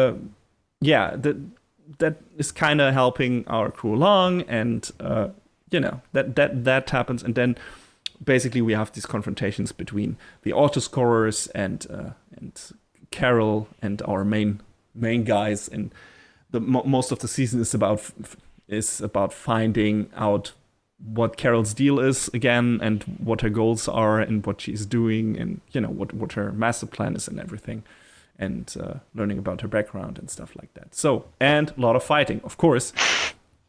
And this season is also about, funnily enough, dads. A lot about this season is about dads. We talked about Carol and her father being burned at the stake and how that motivated her. There is a lot of stuff we learn about Hibiki's dad. There's a lot of stuff we learn about Tsubasa's dad, and that is more fucked up than you can imagine. Yeah. Honestly. But yeah, that's a core theme of this show, and some of that stuff was handled really well, in my opinion. Some, but we'll talk about that in the spoiler section. But overall, this season went a lot deeper character-wise than some of the...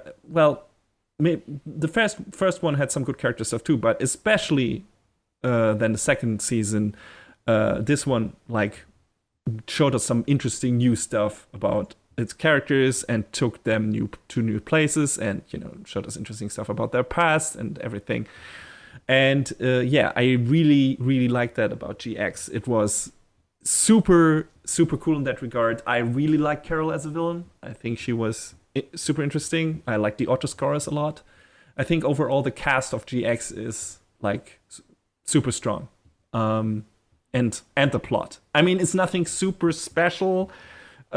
Again, Carol's motivation is, a bit different from the ones before, but her goals of the methods of achieving her goal, it results in the same kind of thing that the other shows did, which is basically we have to stop this person from destroying the world in a way, which all the other seasons amounted to too.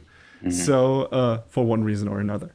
So, but yeah, this is the way the show handled that was, in my opinion, pretty good. And just from an overall plot point and how it was structured and how the character moments were set up and everything, and how the characters involved and all the new stuff we got, new transformation, new armor variations and everything. I really like GX upon revisiting it, even if I had to skip through the last 4 episodes because I was running out of time. But I really enjoyed that show. Some really cool fights in that, and some really cool character moments. How did you like that season compared to the first two? I mean, thinking about it now, I guess I liked that, in the first 2 series, we were getting introduced to these characters and they all seemed pretty interesting. The shift toward, character development in this series, I think, helped to distinguish it a bit more and help with the world building. I mean, Carol is, from design-wise, with her powers and how, they sort of changed the dynamic on that a bit is cool. But I agree that still the motivation was a bit, eh. Yeah, it was a bit flimsy because it's first you can guess it from the first episode why she's doing what she's doing. Yeah. and they don't really add much to that. That's why we gave it. That's why we gave it away in the first, like in this section. It's pretty clear. It's just not clear how she's doing it or what her method is in the end. That's pretty much, that's kind of the spoilery stuff for this season, but not why she is doing it. So and not much. Like I said, not much gets added to that. There's no much mystery behind, her character. There's some interesting lore behind her, and some interesting stuff about her powers, and we learn more interesting stuff about the history of the relics and everything, and alchemy and all that good stuff. And that is also set up for later seasons. But that is just her motivation, or her arc is a bit flimsy. More interesting is her relation to to Elf 9, and how that affects our main characters and everything. So I can see why you would come away from this season as like, okay, this had some strong stuff, but not all of it. I mean, we're probably gonna talk about it closer to the end, but I felt like the songs in this season were probably some of the strongest. So oh yeah, one small bit I want to mention before we go into the spoiler section. The first episode has probably my favorite action, or one of my favorite action moments in the show. The girls, basically there's a space shuttle returning from the moon, collecting stuff that was left there at the end of the second season, and shit happens, and there's trouble, and the girls have to rescue the space shuttle. And that is such a fucking great sequence with a lot of crazy shit happening and super enjoyable. And one of the best moments is when they're already like in landing, and there's like this fucking mountain in the way. Yes. And Hibiki has to punch a hole through it. And in all that crazy chaos, there's one of the smaller side characters, a team of on the team of Song, the organization behind Symphogear. It's like he's like one of the coordinators, and he's just dryly stating, "This mountain is now only the third highest one in the world." Oh my god! Just like he just says it so deadpan. Yes. Basically. Yeah, so, okay, this is an information I have to give because I'm a coordinator and everything. It's just like, now this mountain is only the third highest in the world. Yeah, thank you. Thank you, Fujitaka. Just so matter-of-factly. Yeah, it's amazing. That killed me when I saw it the first time. It absolutely killed me. Really great delivery by the voice actor. I love that. Like, this show has a lot of smaller, great jokes like that, but that was the one that stood out most to me. So I had to name it here, and I think it doesn't belong in the spoiler section because it's in the first episode. But it's it's great. I really enjoyed that. The show has good jokes too. There you go. Anyway, let's move on to the spoiler section for this season. So, like I said, there's not much to spoil about the motivation of the villain because it's pretty clear from the get-go. You learn a bit more about her past life, who Carol was and her relationship to her dad. But it's pretty clear that her dad was killed because he was, performing alchemy and, making miracles happen, and people didn't accept that. And, that's why he was burned at the stake. Basically, it's maybe a bit more complicated than that, but yeah, that's basically what it amounts to. And she blames the world, and because her dad says at the beginning that he wants her to live longer in the world because, and that is not really specified what he said after that, but Carol draws from that he wanted her to learn more about the world, and because she is so hurt and traumatized by losing her dad, she is like, and because she's alone, which is also a very important part, she basically capsules herself off from the world and decides that the only way to learn more about the world is to dissect it and basically split it up into small little pieces and look at it scientifically.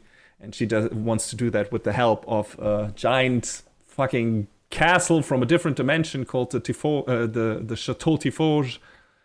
I think that's how it's pronounced. And to summon this, she needs a lot of energy, and that the way she collects that energy, and that is the big spoiler, I guess, is by planting Elf 9 as kind of a spy. Well, not really a spy, but as a seed into Song, into our main group. Yeah, but I mean that sort of happens without Elf 9. So now, she Exactly. What I found was interesting is she doesn't want to go along with Carol's plan, so she helps out with Song, unknown to her. Oops, guess what? That was my plan all along, which, you might be able to be like, but I still thought it was an interesting tidbit that, this character made her own choice, but it, most definitely worked against her.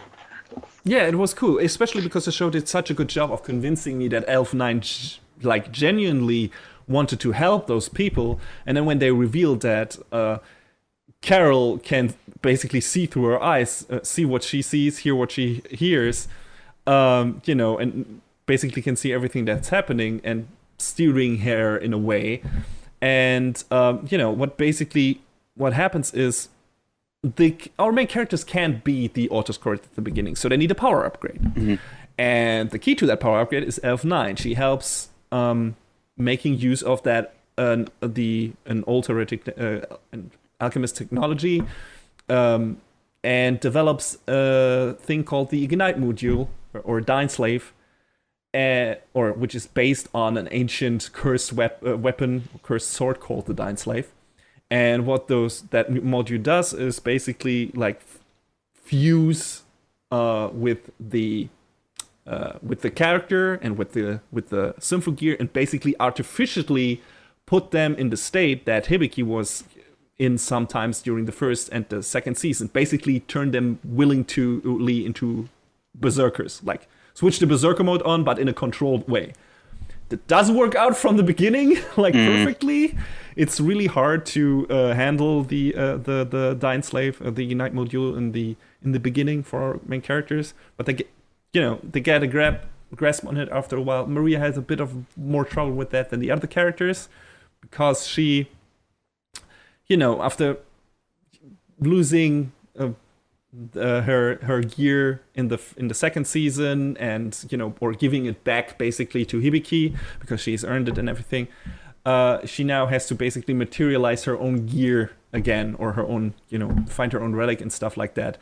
And she doesn't have both the three new cast members, Kirika, Shirabe, and her, they still have to rely on Linker to make use of the gear, because they're not naturally attuned to that stuff, and they can't, just like Kanade, they can't make it work without the Linker, and that has its own, problems.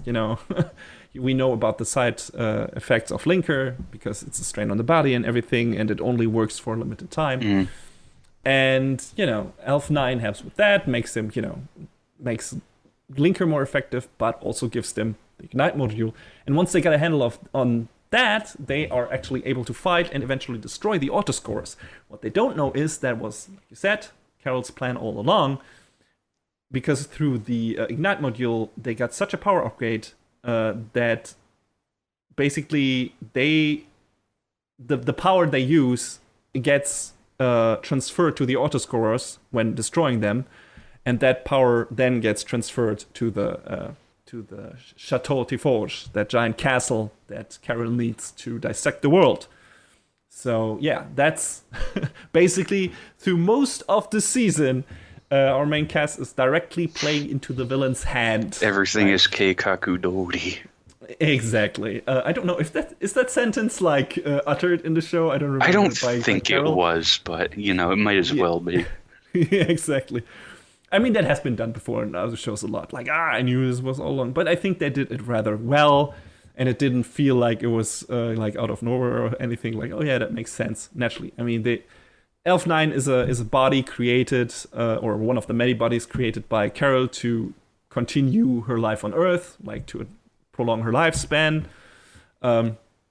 She's created many bodies over the years. She's several hundred years old, I believe.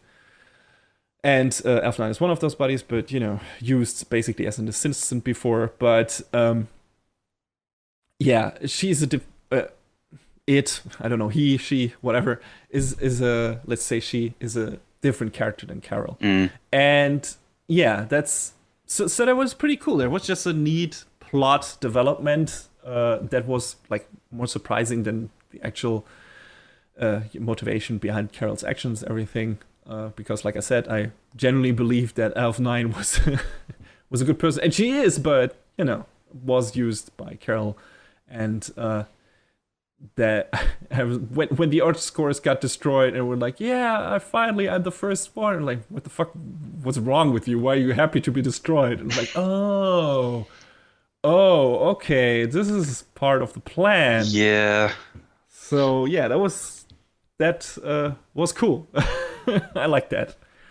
I also liked the story arc with Hibiki and her dad. Yeah, I like that a lot too.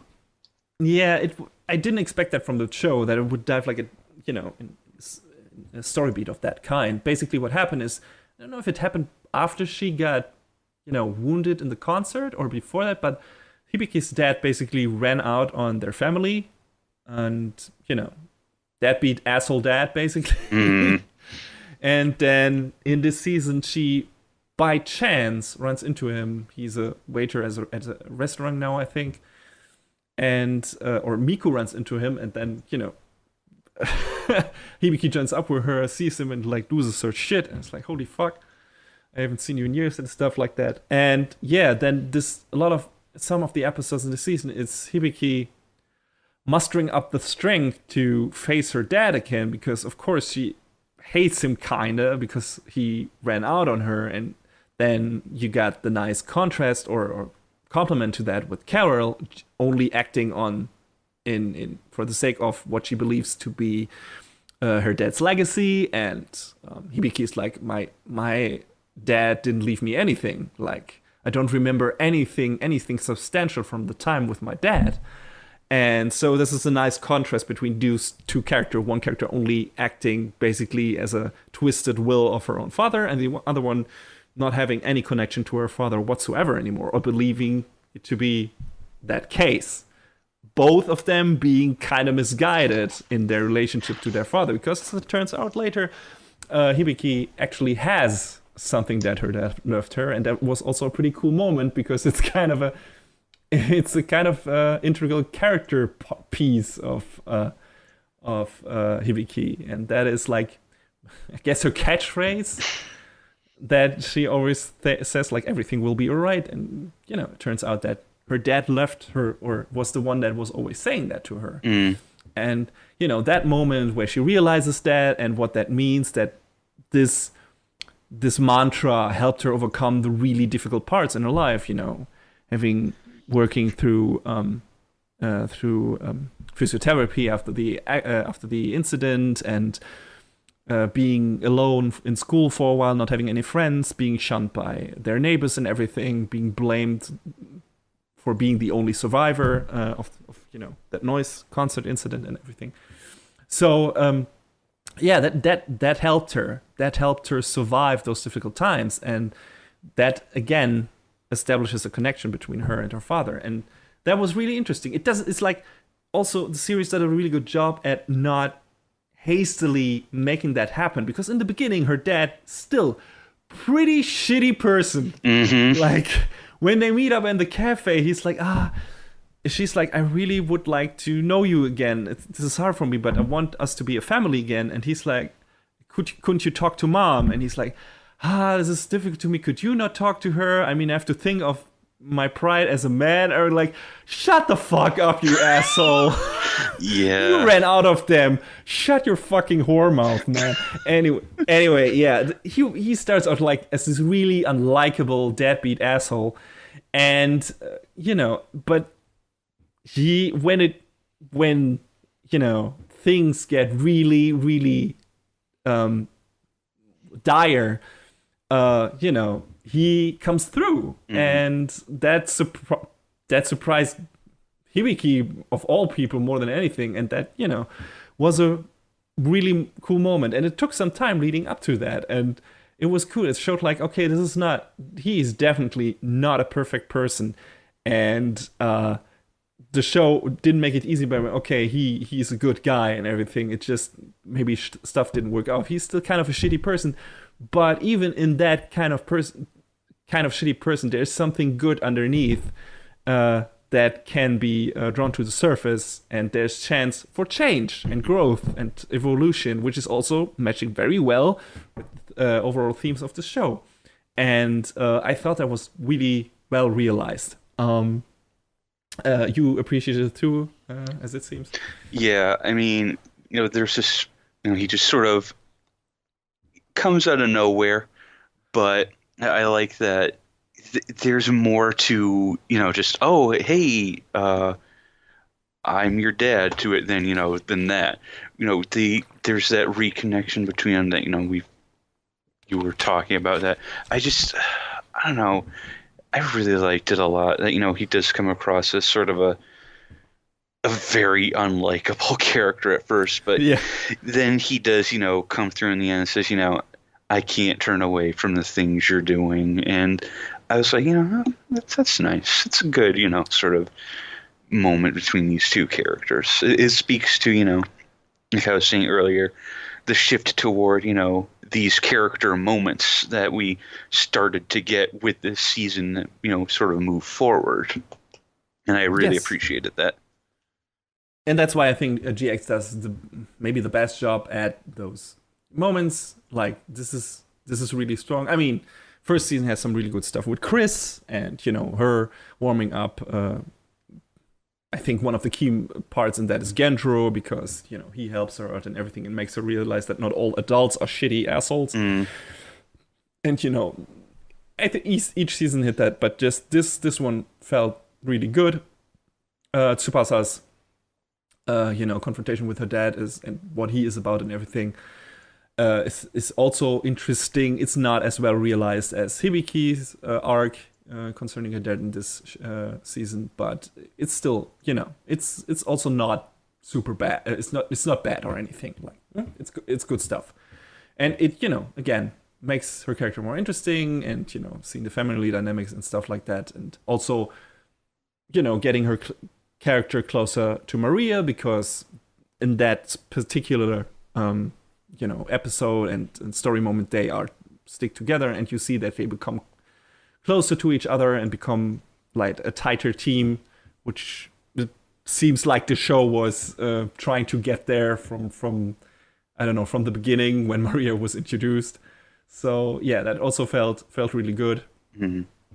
And the only thing I think that was a bit too, felt a bit too much like they were trying to, okay, we have to bring this to a happy ending conclusion in this very season, was like when at the end Hibiki brings her dad to her mom and like basically puts both their hands together, like, we can make this work. It felt like, okay, this is maybe, it's like people having lived apart for so long and one of them running out on each other, like just getting them together is not so easy. Yeah. That's very optimistic. I mean, that fits with Hibiki's character, but the problem is they don't address that in the coming season. So this is where we end on, and it feels like, okay, if I believe strong enough, it's as easy as that, which is nice. Okay, I get it. It fits well with the theme of the show, which is all about bringing people together through song. I mean, make people, end all wars. People just need to talk to each other to understand. We can find common ground. The show, that is what Hibiki's character is all about. Every time she faces a new threat, a new antagonist, she's like, can't we talk this over? Like, why do we have to fight? I don't want to fight you. I would rather talk with you and get to know you and everything. And if we do that, we can overcome our differences. That is what she is, despite being such a formidable fighter. She rather would like to talk and become friends. So she's the anti-Goku, who always wants to fight first. But this is. Yeah, but it felt like, okay, this this is taking it a bit far, show. Like, at least maybe give us an epilogue on that it's not that easy, but you know, they didn't do that, which is kind of a shame. I expected more of, you know, from them after they did such a strong, such a good job with the rest of that arc. But oh well, I'll take it. I'll take it for what it is. Yeah. Anything more you wanna talk about in terms of season 3 that is not gonna be in our best of list? Can we talk about the beef stroganoff song? Oh boy, I almost forgot to mention that. like we could have put that in our non-spoiler section, but okay, yeah, let's do that. But okay, so I forget what episode it was, but you know, they come. There's the eye catch coming back from a commercial break, and all of a sudden, it's Hibiki, Miku, and their 3 friends singing about making beef stroganoff, and it's like, I'm sorry, what show am I watching again? It was kind of non sequitur out of nowhere. I mean, it's a song, so it fits the show, but it was like, what? I seem to recall it being in stark contrast to what came immediately before it as well. Yes. So I think it comes immediately before the story setup of what Carol is about and everything, and facing off against the Autoscorers for the first time, and it's like, who kill a lot of people and shit, and sucking the life energy out of people. Yeah. It's like, and now something completely different. Also, did you know that you could make beef stroganoff without meat? Very interesting. I mean, it's one of those things where you could make the argument both ways about it, whether or not it is or isn't out of place. But in any other show, I would say it would be, but it still fits into the crazy nature of Symphogear, in my opinion. It's still funny, man. Yeah, it's one of those off-kilter jokes, like the one I mentioned before, with, you know, the Fujitaka dryly remarking about the height of the mountain changing and everything. So it just feels like, okay, this is kind of a not super related joke that is just thrown in there for good measure, but it works. It makes you like laugh and maybe scratch your head and like go, what the fuck? But it's funny. It's really funny. So yeah, just the show has a good sense of humor when it comes to it. So I like that. I really enjoyed that song too, even though it left me wondering what the fuck was going on in that moment. But yeah, beef stroganoff. Russian cuisine. Good stuff. Anyway, let's move on to our final season. I can't believe we're here. Anyway, yes, season 4, Symphogear AZX. Is that correctly? AXZ. Is that correct? AXZ. All right. Is that the longest break between seasons we had?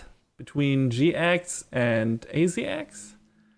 It feels like we had a long waiting period before they announced new Symphogear. Yeah. Well, the first series was, as we mentioned before, January of 2012. G was July of 2013. GX was July of 2015. And 2 years. And AXZ, or I think it's also can be pronounced Axis, was July of this year, 2017. Yeah.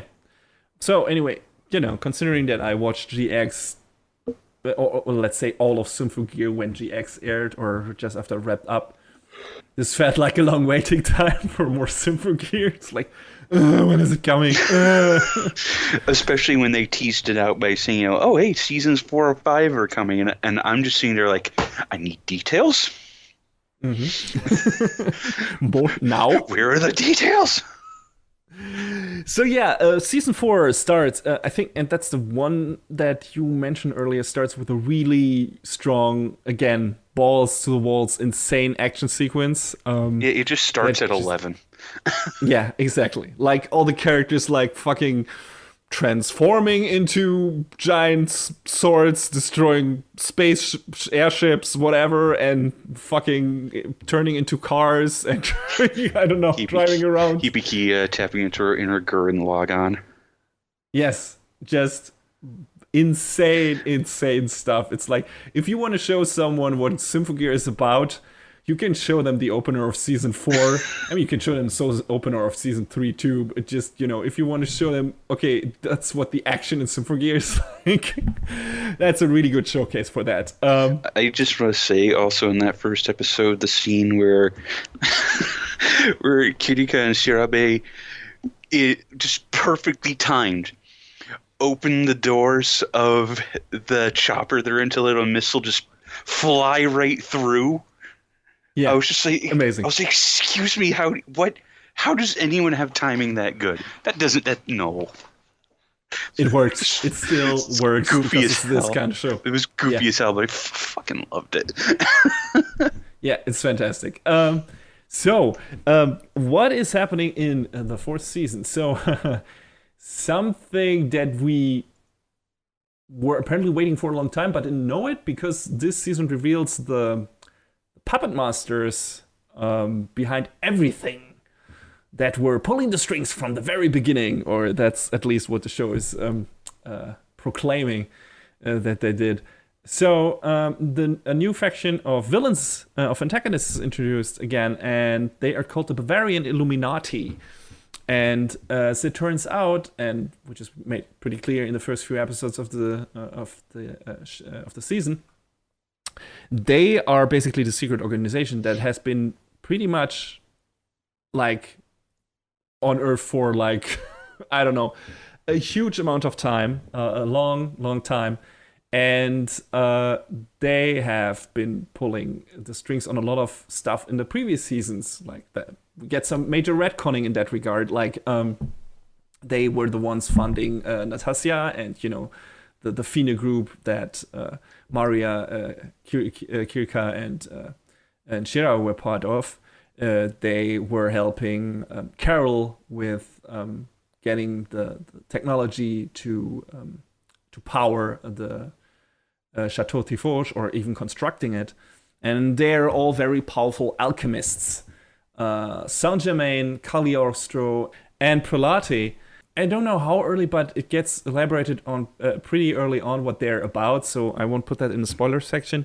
So basically, they are they got a grudge against, Fine, the villain from our first season, because she apparently stole their technology to further her own goals, and like by something she did, she threw back their own plans for world domination too, but also something else in a way.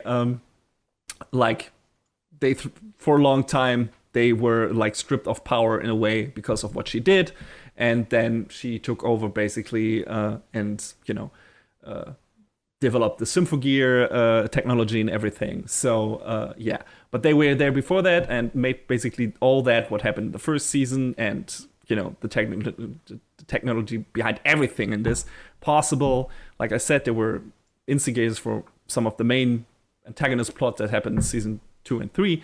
So finally, we face off these guys who are the main main villains, so to speak. Apparently, like now, and those three are the first we are introduced to, but there are two other characters that get added to that antagonist cast later on, which is the Quartermaster. Is it Quartermaster? I think so.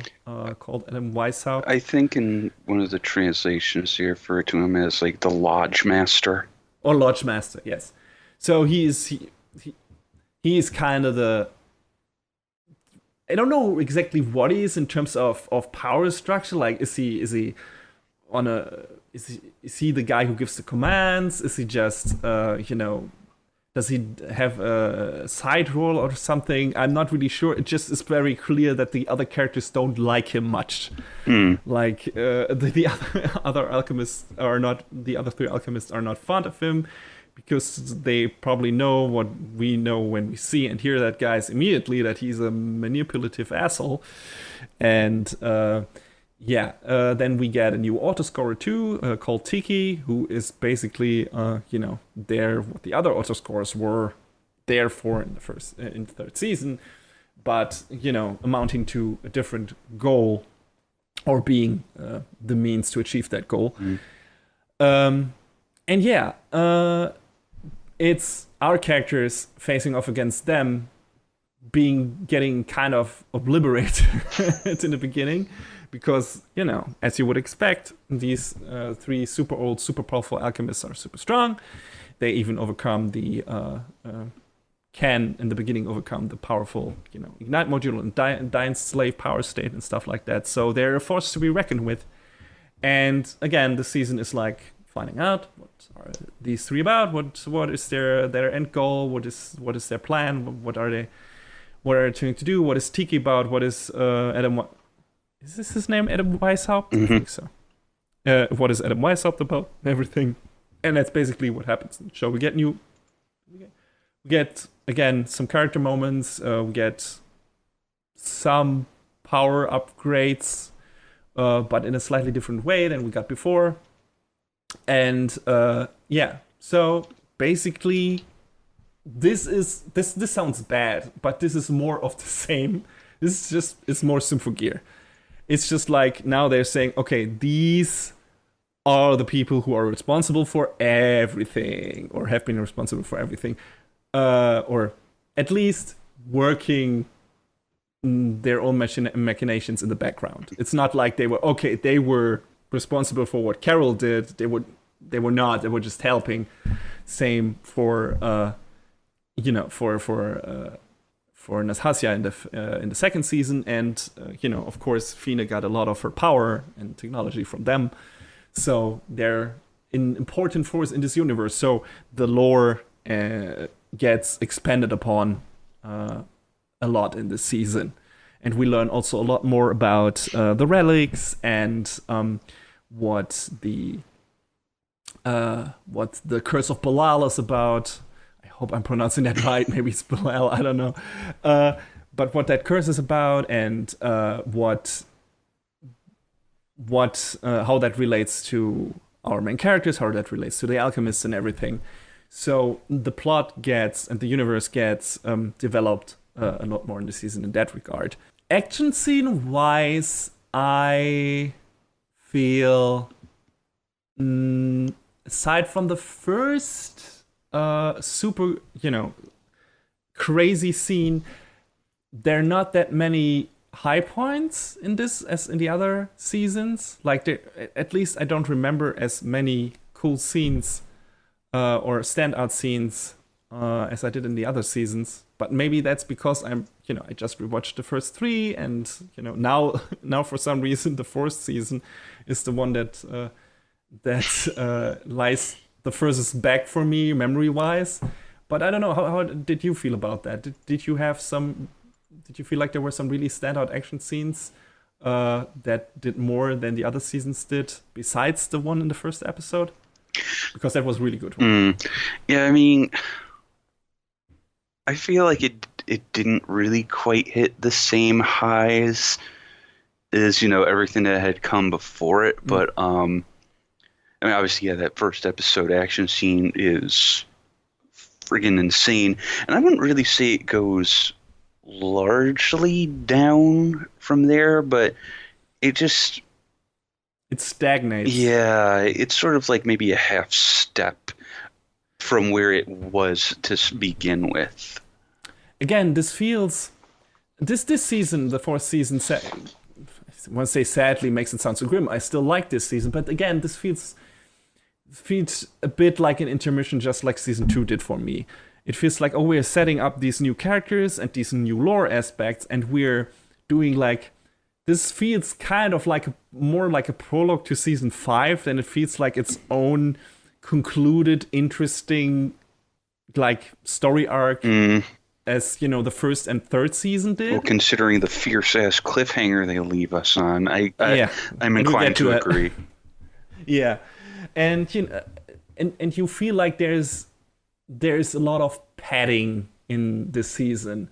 There's a lot of time spent in the training room. Characters, training to find a new combination, to work together. Characters trying to find a way to make better use of their power, overcome difficulties using their power and everything. So a lot of time of people training, which didn't really happen in previous seasons. We get like short training montages of Hibiki training with Genjuro to music, but that's only 1 minute or something. But in this season, we get almost entire episodes dedicated to characters training, doing training sessions and everything, or at least half episodes. And that felt, kind of like filler to me. Mm.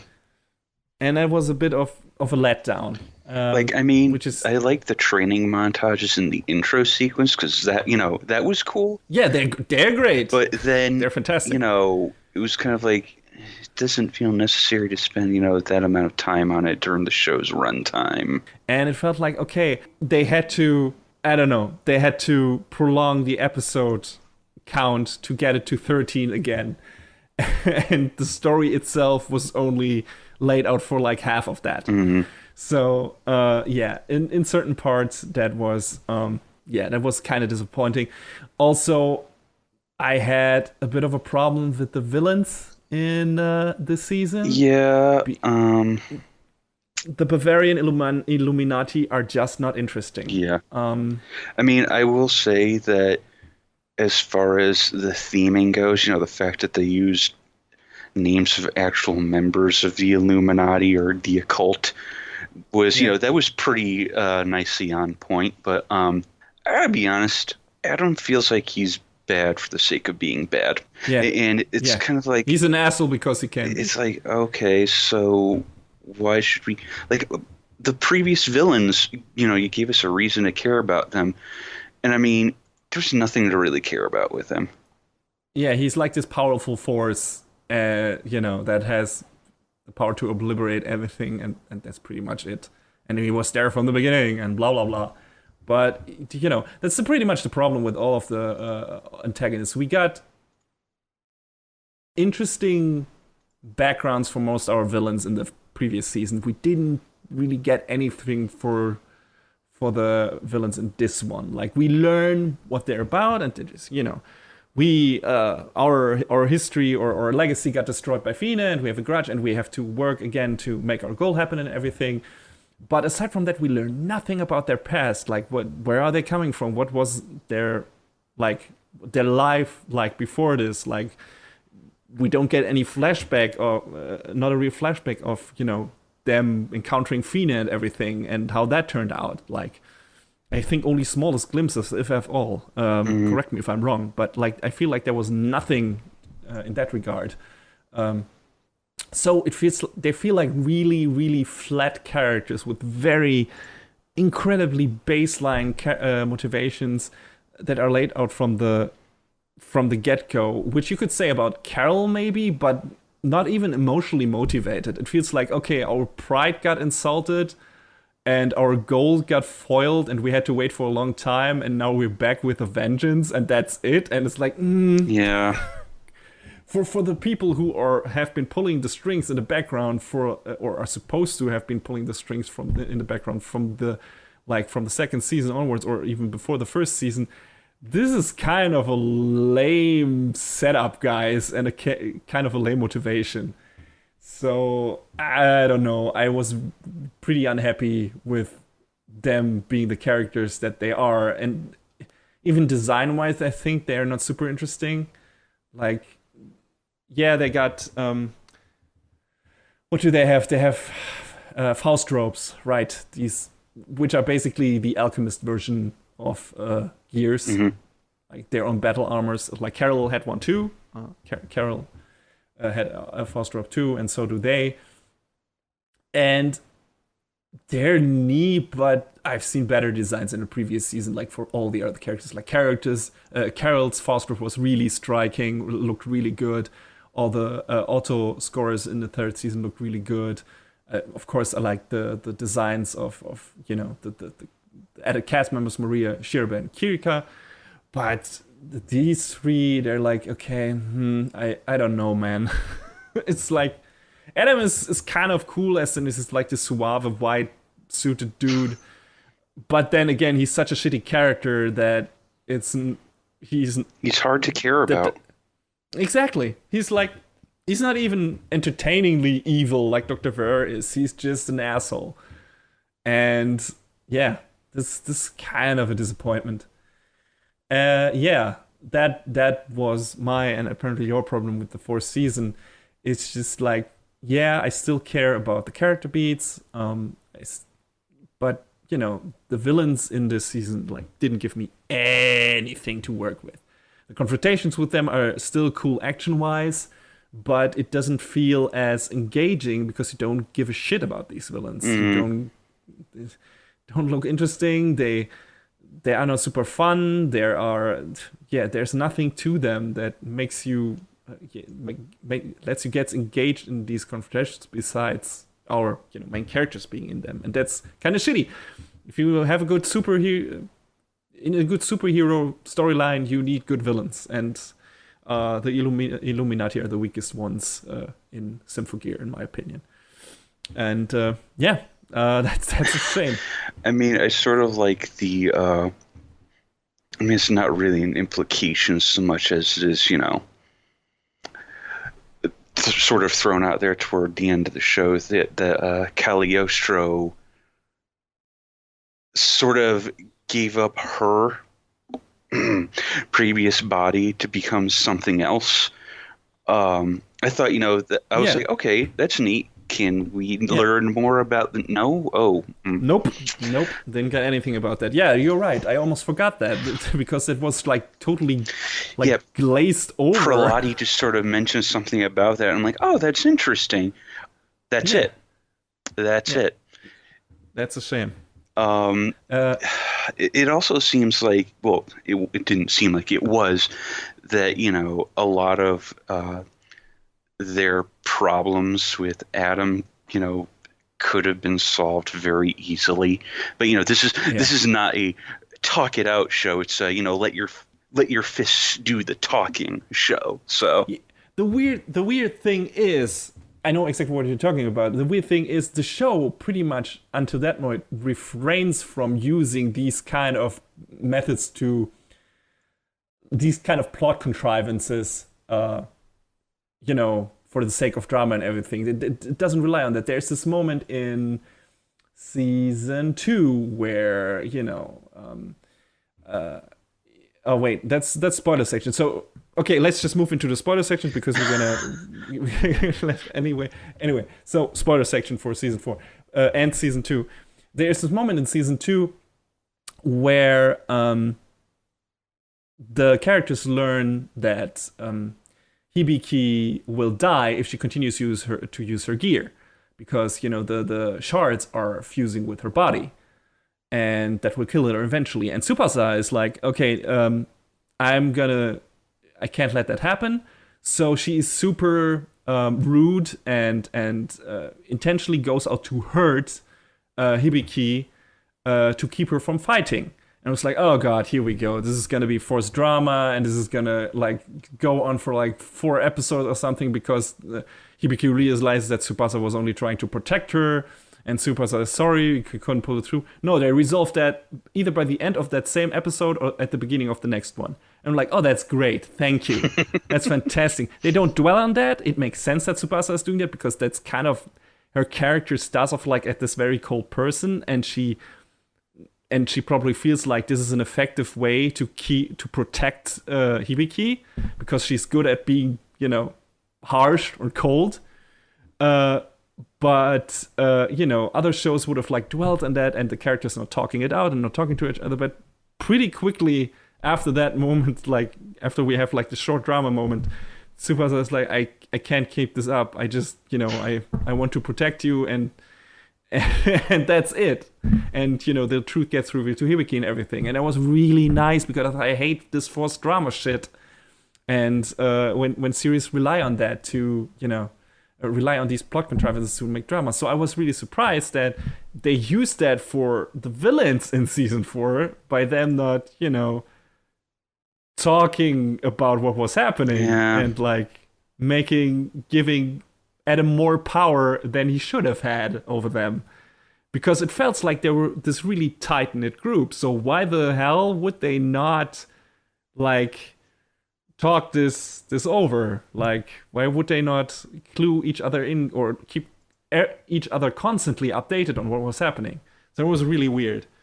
Also, I mean, you could say that, okay, maybe they were, because Prelati and Cagliostro, after being assumably destroyed, just pop up in the final episode. Oh, we weren't dead, and help, or not dead yet, and help Saint Germain to kill or help kill the bad guy, or destroy the rocket, the nuclear missile. I don't know what they did, but they helped her anyway. Yeah, that was a little. But that felt kind of out of nowhere. Yeah, it was like it was very convenient.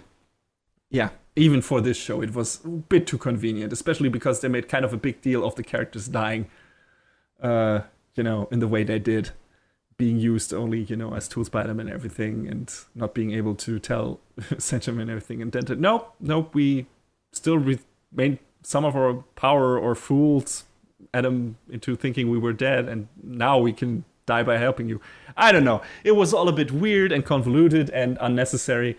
The villains in this season are just not good stuff. Yeah. It's a shame, and it feels like I said, most of the good stuff is the setup for season 5 that is like delivered from this storyline, where we learn that the beam in the second season that destroyed the shards in Hibiki's body and made her find Gungnir like for herself and work for it, and attain that power for herself again. That also turned her into a weapon called the God Slayer, and gave her like the supreme power to destroy gods and everything. And that same beam, which is the cliffhanger for the end of season 4, we know that beam hit another person, and that is Miku. And so she apparently maybe has that power too, and could also find, her own gear and everything.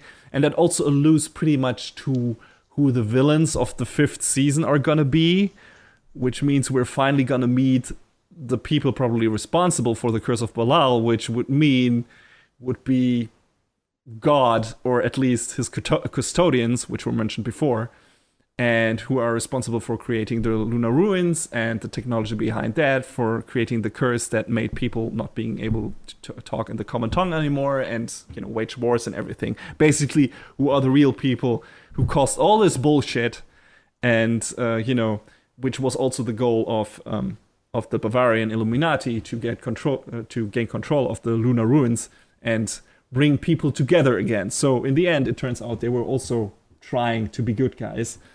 At least the 3 were. Adam, not so much. He was only in it for power. So yeah, because he's an asshole. But yeah, like I said, so this season is much more interesting in what it offers as a potential setup for season 5 and potential plot developments for season 5 than it is, more interesting in itself. But that was the same for season 2. That also felt like, okay, we introduced new characters and you learn everything, and the main plot is kind of an aside. And that was the same with this one, just with even weaker villains or antagonists. So yeah, it's still a good season. It's still a good Symphogear, but compared to the other seasons, I would say it's maybe the weakest. Yeah, overall. I mean, I agree, but really hoping that a lot of what they're hinting at and setting up for has a really good payoff in what I'm operating under the assumption will be the final season, unless one of the running jokes between I think in the fandom and with a friend of ours is that Nana Mizuki willed it into existence. So maybe if Nana wills it, there will be more Symphogear. But I'm just waiting to see what happens in season 5. And then, the show got more play than I thought it would. And I'm happy with where it came from and what we got out of it. It's like any show. It's had its highs and its lows, but it's good fun. It's a fun watch. And after the first season, I would have, if I wouldn't have watched them back to back, would have said, oh, this is a good self-contained story. This is nice. This doesn't need a sequel. And after the second season, I would have said, okay, they're losing their drive, they're losing their touch a bit, and I don't think this needs another season. And then after season 3, I was like, okay, I definitely want more seasons of this. Now I'm back at, I hope, they haven't, outlasted their welcome and, haven't run out of ideas. But maybe after the end of season 5, I will feel like after the end of season 3 again. So the run of the series has been kind of like a waveform, where it's like up and a bit of going a bit down again, then going up again and going a bit down again. So we'll see. Maybe season 5 will be a big high again, character story-wise and I hope so. Plot-wise. And it doesn't mean that season 4 is bad or anything. There, again, like just with season 2, there are enough neat little character moments in there, like Maria's internal struggle with overcoming the reliance on Linker and remembering how much her past under the training under Natasha was pretty good. Like, we get into dive into her subconsciousness and get to meet Dr. Verrigan for some reason, because he's the manifestation of her I don't know, psychological blockade to overcome her own weakness or something like that. But yeah, that was cool stuff. Chris' side story with the 2 siblings gave us some neat insight into her past, before parents died and when her parents died. And that was maybe a bit underdeveloped, or the way it was concluded, because, it's like, okay, we know she did the right thing. So why is the sister being such an asshole? But yeah, that was also still, that wasn't a bad character moment or anything. So that season did something with its characters. It's just like, again, just like season 2, it feels like the rest was a bit of a mixed bag, and in case of the villains, not good. Yeah. So there you go. With that, we have reached the end of our overall review of all season, but not the end of this episode, because we have to give you our opinion on some of our favorites from the show. And first section we want to talk about is what maybe your general anime trash that we also are would call best girl. So, which of the main characters, which of the girls is our favorite character? And John, why don't you go first and tell us what your favorite of the characters was?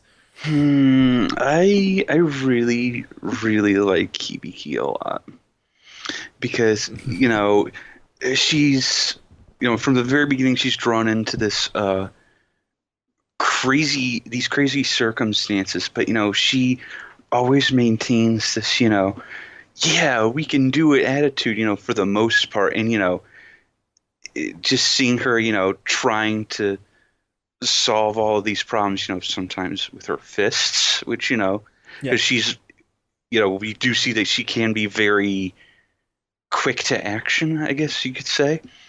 But she also she doesn't rest on that. Right. It's not like that is her only solution to problems, and she's like, okay, she's willing to listen too, though. Yeah, exactly. And she realizes that some of the most difficult problems she can't solve with her fists.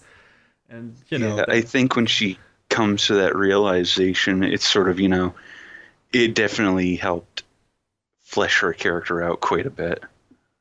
Yeah, and she got some of the strongest character moments. I mean, she is the main character. She's supposed to have some of the strongest character moments. But some shows are not able to pull that off. Sometimes it's in certain anime, the main character is the least interesting person. Not so in this case. The stuff with her father, her developing a relationship with Tsubasa in the first season is really good stuff. Like, because they come from so different end of the spectrum and have to start working together and everything. And just her ability to bond with certain characters, and her relationship to Miku and everything is really good stuff and makes her character really relatable and sympathetic. So yeah, you're right. Mm-hmm. She's a cool character. I think my favorite though is Chris, because I just like that she starts out as an antagonist, really brash, loudmouth, and manipulated by Fina and everything, and then questioning or being forced to question if that is really who she is, and then learning more about herself and everything, and we learn that she is actually a good character, and once she overcomes that hurdle, she becomes one of the strongest members of the cast in terms of caring about her friends, and she always hides that under her, I don't know, her brash demeanor and everything, and her potty mouth, and but you get the feeling that she cares for everyone super much. She cares for, especially for Kirika and Shirabu, because, she considers them, her underclassmen, so to speak, because they joined the organization up here, and she feels responsible for them. And that's when they have to rescue her, she feels really bad because she's supposed to be looking out for them. And, all the character moments with Tsubasa and Hibiki and everything. And she often has to be the one who, gets the characters to to come to their senses and punch some sense into them. The scene I mentioned earlier where Tsubasa is mean to Hibiki and everything. She's the one that resolves that situation, kinda. So yeah, she starts out as a character that I pegged as a one-note underling villain, and then she turns into a completely different character, and I really liked her arc and her later role in the show and everything. And yeah, she's a cool character. I like in the first episode of AXZ, where she just yells at Hibiki Miku what everyone is thinking. Get a room, you two. And it's like, yeah, okay, thank you for being the one to say it.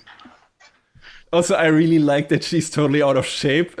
I mean, she doesn't look like it, but when they have a training montage, I don't know if it's in the second or third season, but Hibiki and with Genjuro, Hibiki and Tsubasa are doing really well, and she in the battles it looks like she's super informed, but basically she's a gun type character, so she's utterly she wouldn't have to move that much,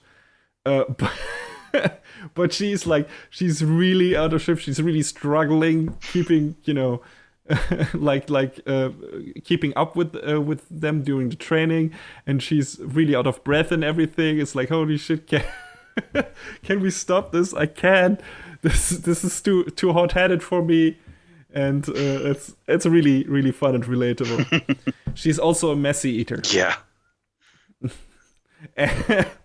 and Tsubasa can keep her room clean. That's also a fun running gag. It's like everyone that sees her room for the first time is like, holy shit, what happened here? The noise attacked. And she's super embarrassed. No, I don't know how to clean my room. It's amazing. That makes Tsubasa really endearing. But yeah, if that tells you anything, this show is full of great characters. Yeah, so let's move to the next section. Best gear. So what's the best armor design and the best weapon and everything, in your opinion? I actually really like Kirika's gear, Ika Lima, a lot. Ditto. Just because, it appears initially as a scythe, but, it's so much more than that. Yes. And the hat, going back, or the helmet, hat, whatever you want to call it, she wears just, I don't know, gives me sort of a witch's hat sort of vibe almost, but not quite. And, just seeing her with this huge multi-purpose scythe I it's really cool. I don't know. I just really like it a lot. Yeah, Maybe you I can like that. enunciate it a little better than I can. Probably not. It's just like it's a neat like horror slash witch like Halloween themed thing. All her splash screens when she does her super attacks are themed in that way. When she transforms and the armor in the second season they start with that I think, or in the third one when the armor parts attach to her body, you hear like this creepy scream where it's like and when she does certain words, yeah, it's like okay, that's a cool theme that they pulled through. Then you got her saying overpronouncing death all the time. It's just fun. It's just her character design is fun, and how they extended that theme into her attacks and her transformation. Everything was really cool. So yeah, just a cool idea, and that would also be my favorite. I think I really like her design. I'm also very fond of Hibiki's gear, Gungnir, and respectively Black Gungnir from when Maria still has that. I mean, she changes to a different gear, but I just like the way Hibiki fights with that gear, like it having like this pull back trigger for her fist. It's just so super cool, and for her legs too, where it's like just anchored to the ground, and then she can either spring with that, like very high in the air, launch herself, to the enemy, and later, like we said, we get like a Gurren Lagann thing going with her, and it's just she has like really cool attacks, and like her fighting style and everything, and her gear is part of that. So I'd say those two are my favorite. It's like a general sort of thing across all of the characters. I like that the Ignite module, which is it's art, not really, I guess, artificial power boost, I guess you say, how it changes the gears black, but X drive, which is like, the natural, like, unlocked power, changes the gears to be white. I just think, that dichotomy between the two, that very clear, this one is, just temporarily tapping into that power, while the other is, fully getting in there. I thought that was really cool. Of course, I personally prefer the black versions, but whatever. They look more fierce and wild, and especially Hibiki looks like she gets these beast claws and everything. So that reminded me a bit style-wise of Mega Man Battle Network 6, where you could Rockman could transform into like this beast mode. And her armor design reminded me of some of those Gregar designs. Yeah, I can see that. And overall, some of the gears in general reminded me of some of the later Rockman AXZ designs, Mega Man Battle Network designs. I wonder if I don't know, if some people if there was some overlap in some regard somewhere. Because never know, could be. Yeah. Maybe interesting to dig into that. But not today. So let's move on to our next best of section. Best villain. What do you think? I think you already. Who is your favorite? I think you already know my choice. You're probably the same as mine. It's Dr. Vare. Of course, it's Dr. Vare. Before we talk too much about him, can we talk about how his full name is John Wayne Vercingetorix? I didn't even know that. That's amazing. John Wayne Vercingetorix. That is Dr. Vare's full name. Like, what? Amazing. Fantastic. So why is he your favorite villain? Because you see that he has this vision for himself in mind. Like, I'm going to be this hero for the people, in spite of his actions. Yeah. And he's just so far unhinged. And Tomokazu Sugita he just hams it up so much as Dr. Vare. He's so great, and I love it. First, the fun thing is he plays the character kind of reserved, like in the first 2 to 3 episodes. But that he appears in, but once his true motives are revealed, he lets loose. And I mean, he not only chews the scenery, he fucking devours it. It's amazing. Like when it's, and like you said, he's got this weird like totally twisted vision of himself as being the hero or trying to be the hero, and he's a fucking insane, crazy killer, like willing to kill several innocent people just to achieve his goal because it's like, well, for the greater good, if we want to save as much people as possible, some have to die. I'm like, no, this is not how this works. Not in these kind of shows anyway. You should know that. And and he's like, he is so fucking crazy and over the top. And it's not like he's like, oh, this cool collected character like Adam is, who's just an asshole. Every time something he makes like a giant speech, it's like super threatening, something happens that throws him completely off guard, and he's like, ah! His facial expressions are some of the best too. I can't count the times he runs away from battle after like one misstep or one setback, and it's like crying, like, oh shit, I can't handle this, ah! And then he finds something, it's like, okay, now I'm back again. I got my master plan. And something is like, no, this is not working out. He's like, what? This is amazing. He's so goofy, and you just love to hate him. It's amazing. It's like, he's so... Maria puts it the best once he finally dies. I mean, he comes back as a figment of her imagination, but, when he actually dies in the show in the third season, he asks her, like, am I finally a hero? And that's how he goes out. He goes out with a heroic act. Again, selfishly motivated because he wants people to admire him. But still, he actually manages to do a heroic deed. And he asks Maria, have I finally become a hero? And she says, like, yeah, the worst hero on the planet. It's like, yeah, that's what you are. That's what you are. You are the worst hero in this story.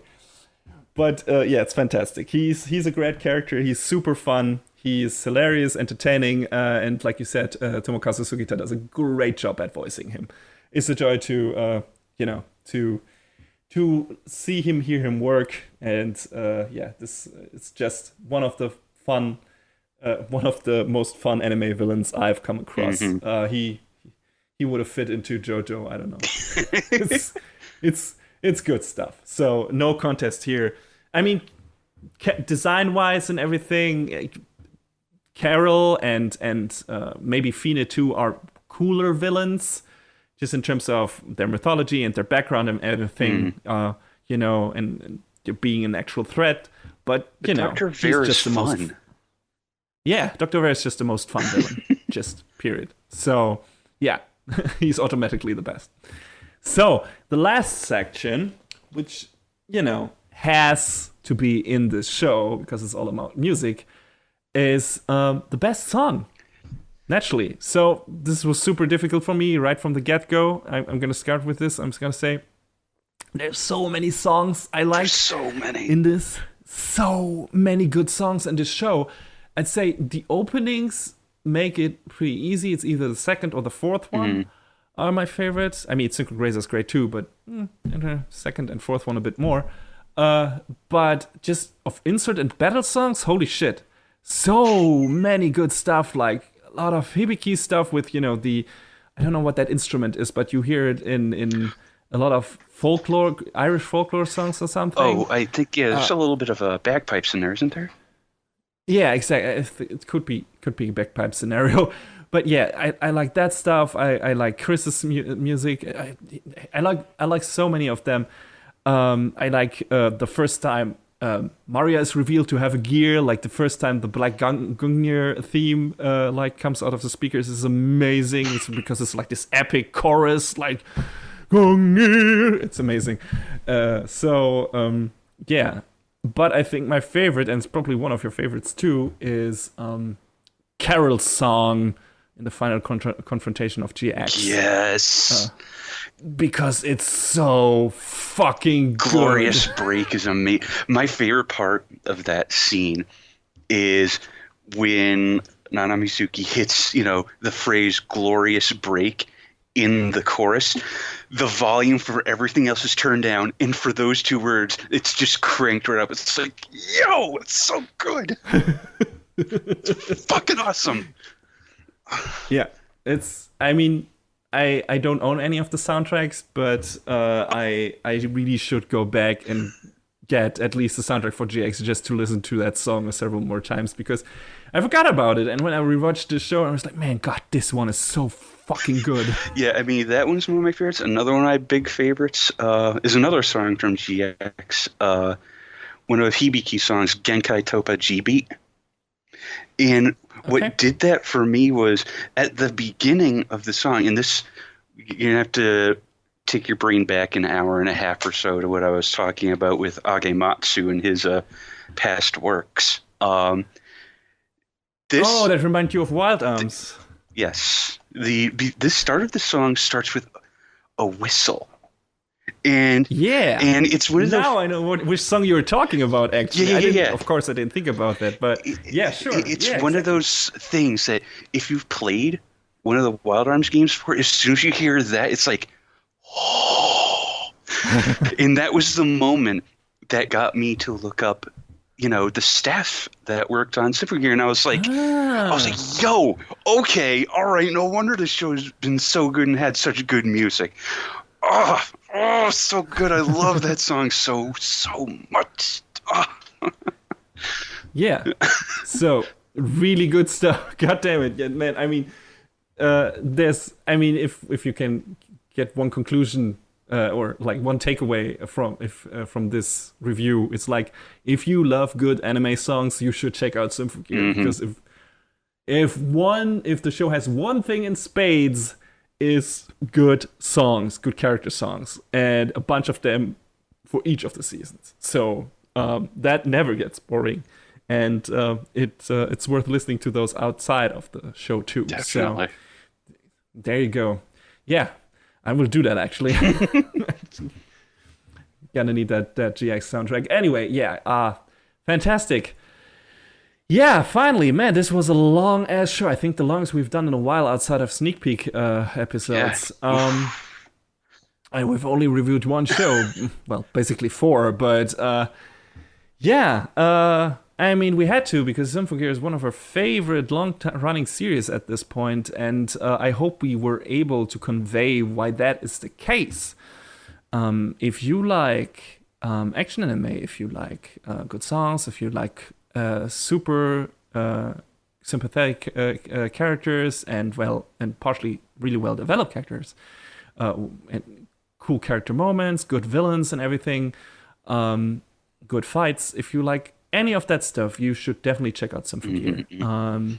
Don't let the magical girl setup dissuade you from checking it out. It's if you're like, oh no, I like my action tough and I don't know, manly or something like that for some reason, this is an amazing action show and you should definitely try it out. It's not your classical magical girl show, or at this point maybe it is, because magical girl show have gotten more action heavy and fight heavy and combat heavy, and this is just a really good entry in that genre. Several good entries in the genre, because by now we have 4 seasons of it.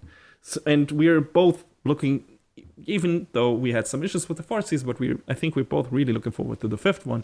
Whenever that's. I'm always looking forward to more Symphogear. Like, 6 seasons in a movie. Let's go. Yeah.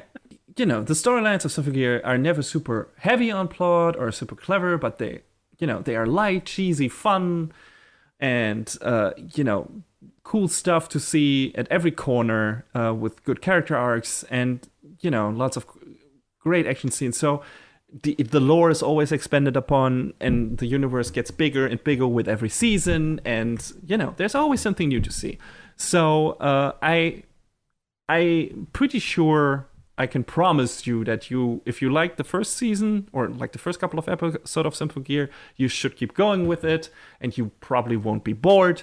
You might like some seasons more than others, and some character beats and characters more than others. But I think you will have a good time if you stick with Symphogear. And yeah, I think, John, you would agree, Most right? I mean, definitely.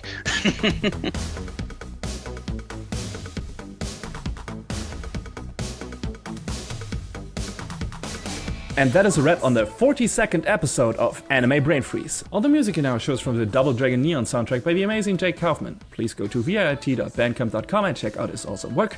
Our show is available on most of the popular podcast services, but it's always worth visiting animebrainfreeze.com for some interesting articles linked in our episode release posts. Follow us on Twitter at AniBrainFreeze. We tweet regular updates and fun anime-related stuff there. Leave us comments and questions on Facebook and our YouTube channel, or send an email to animebrainfreeze@gmail.com. We would love to read your feedback. Thanks for tuning in. We hope you had a good time, and please join us again on our next show.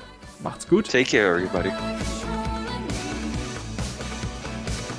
Next time on Anime Brain Freeze. It's another mystery review. Has John changed his mind about a show that he didn't really like before? Also, fiction becomes reality, and an epic battle fueled by the power of creation will change the fate of the world.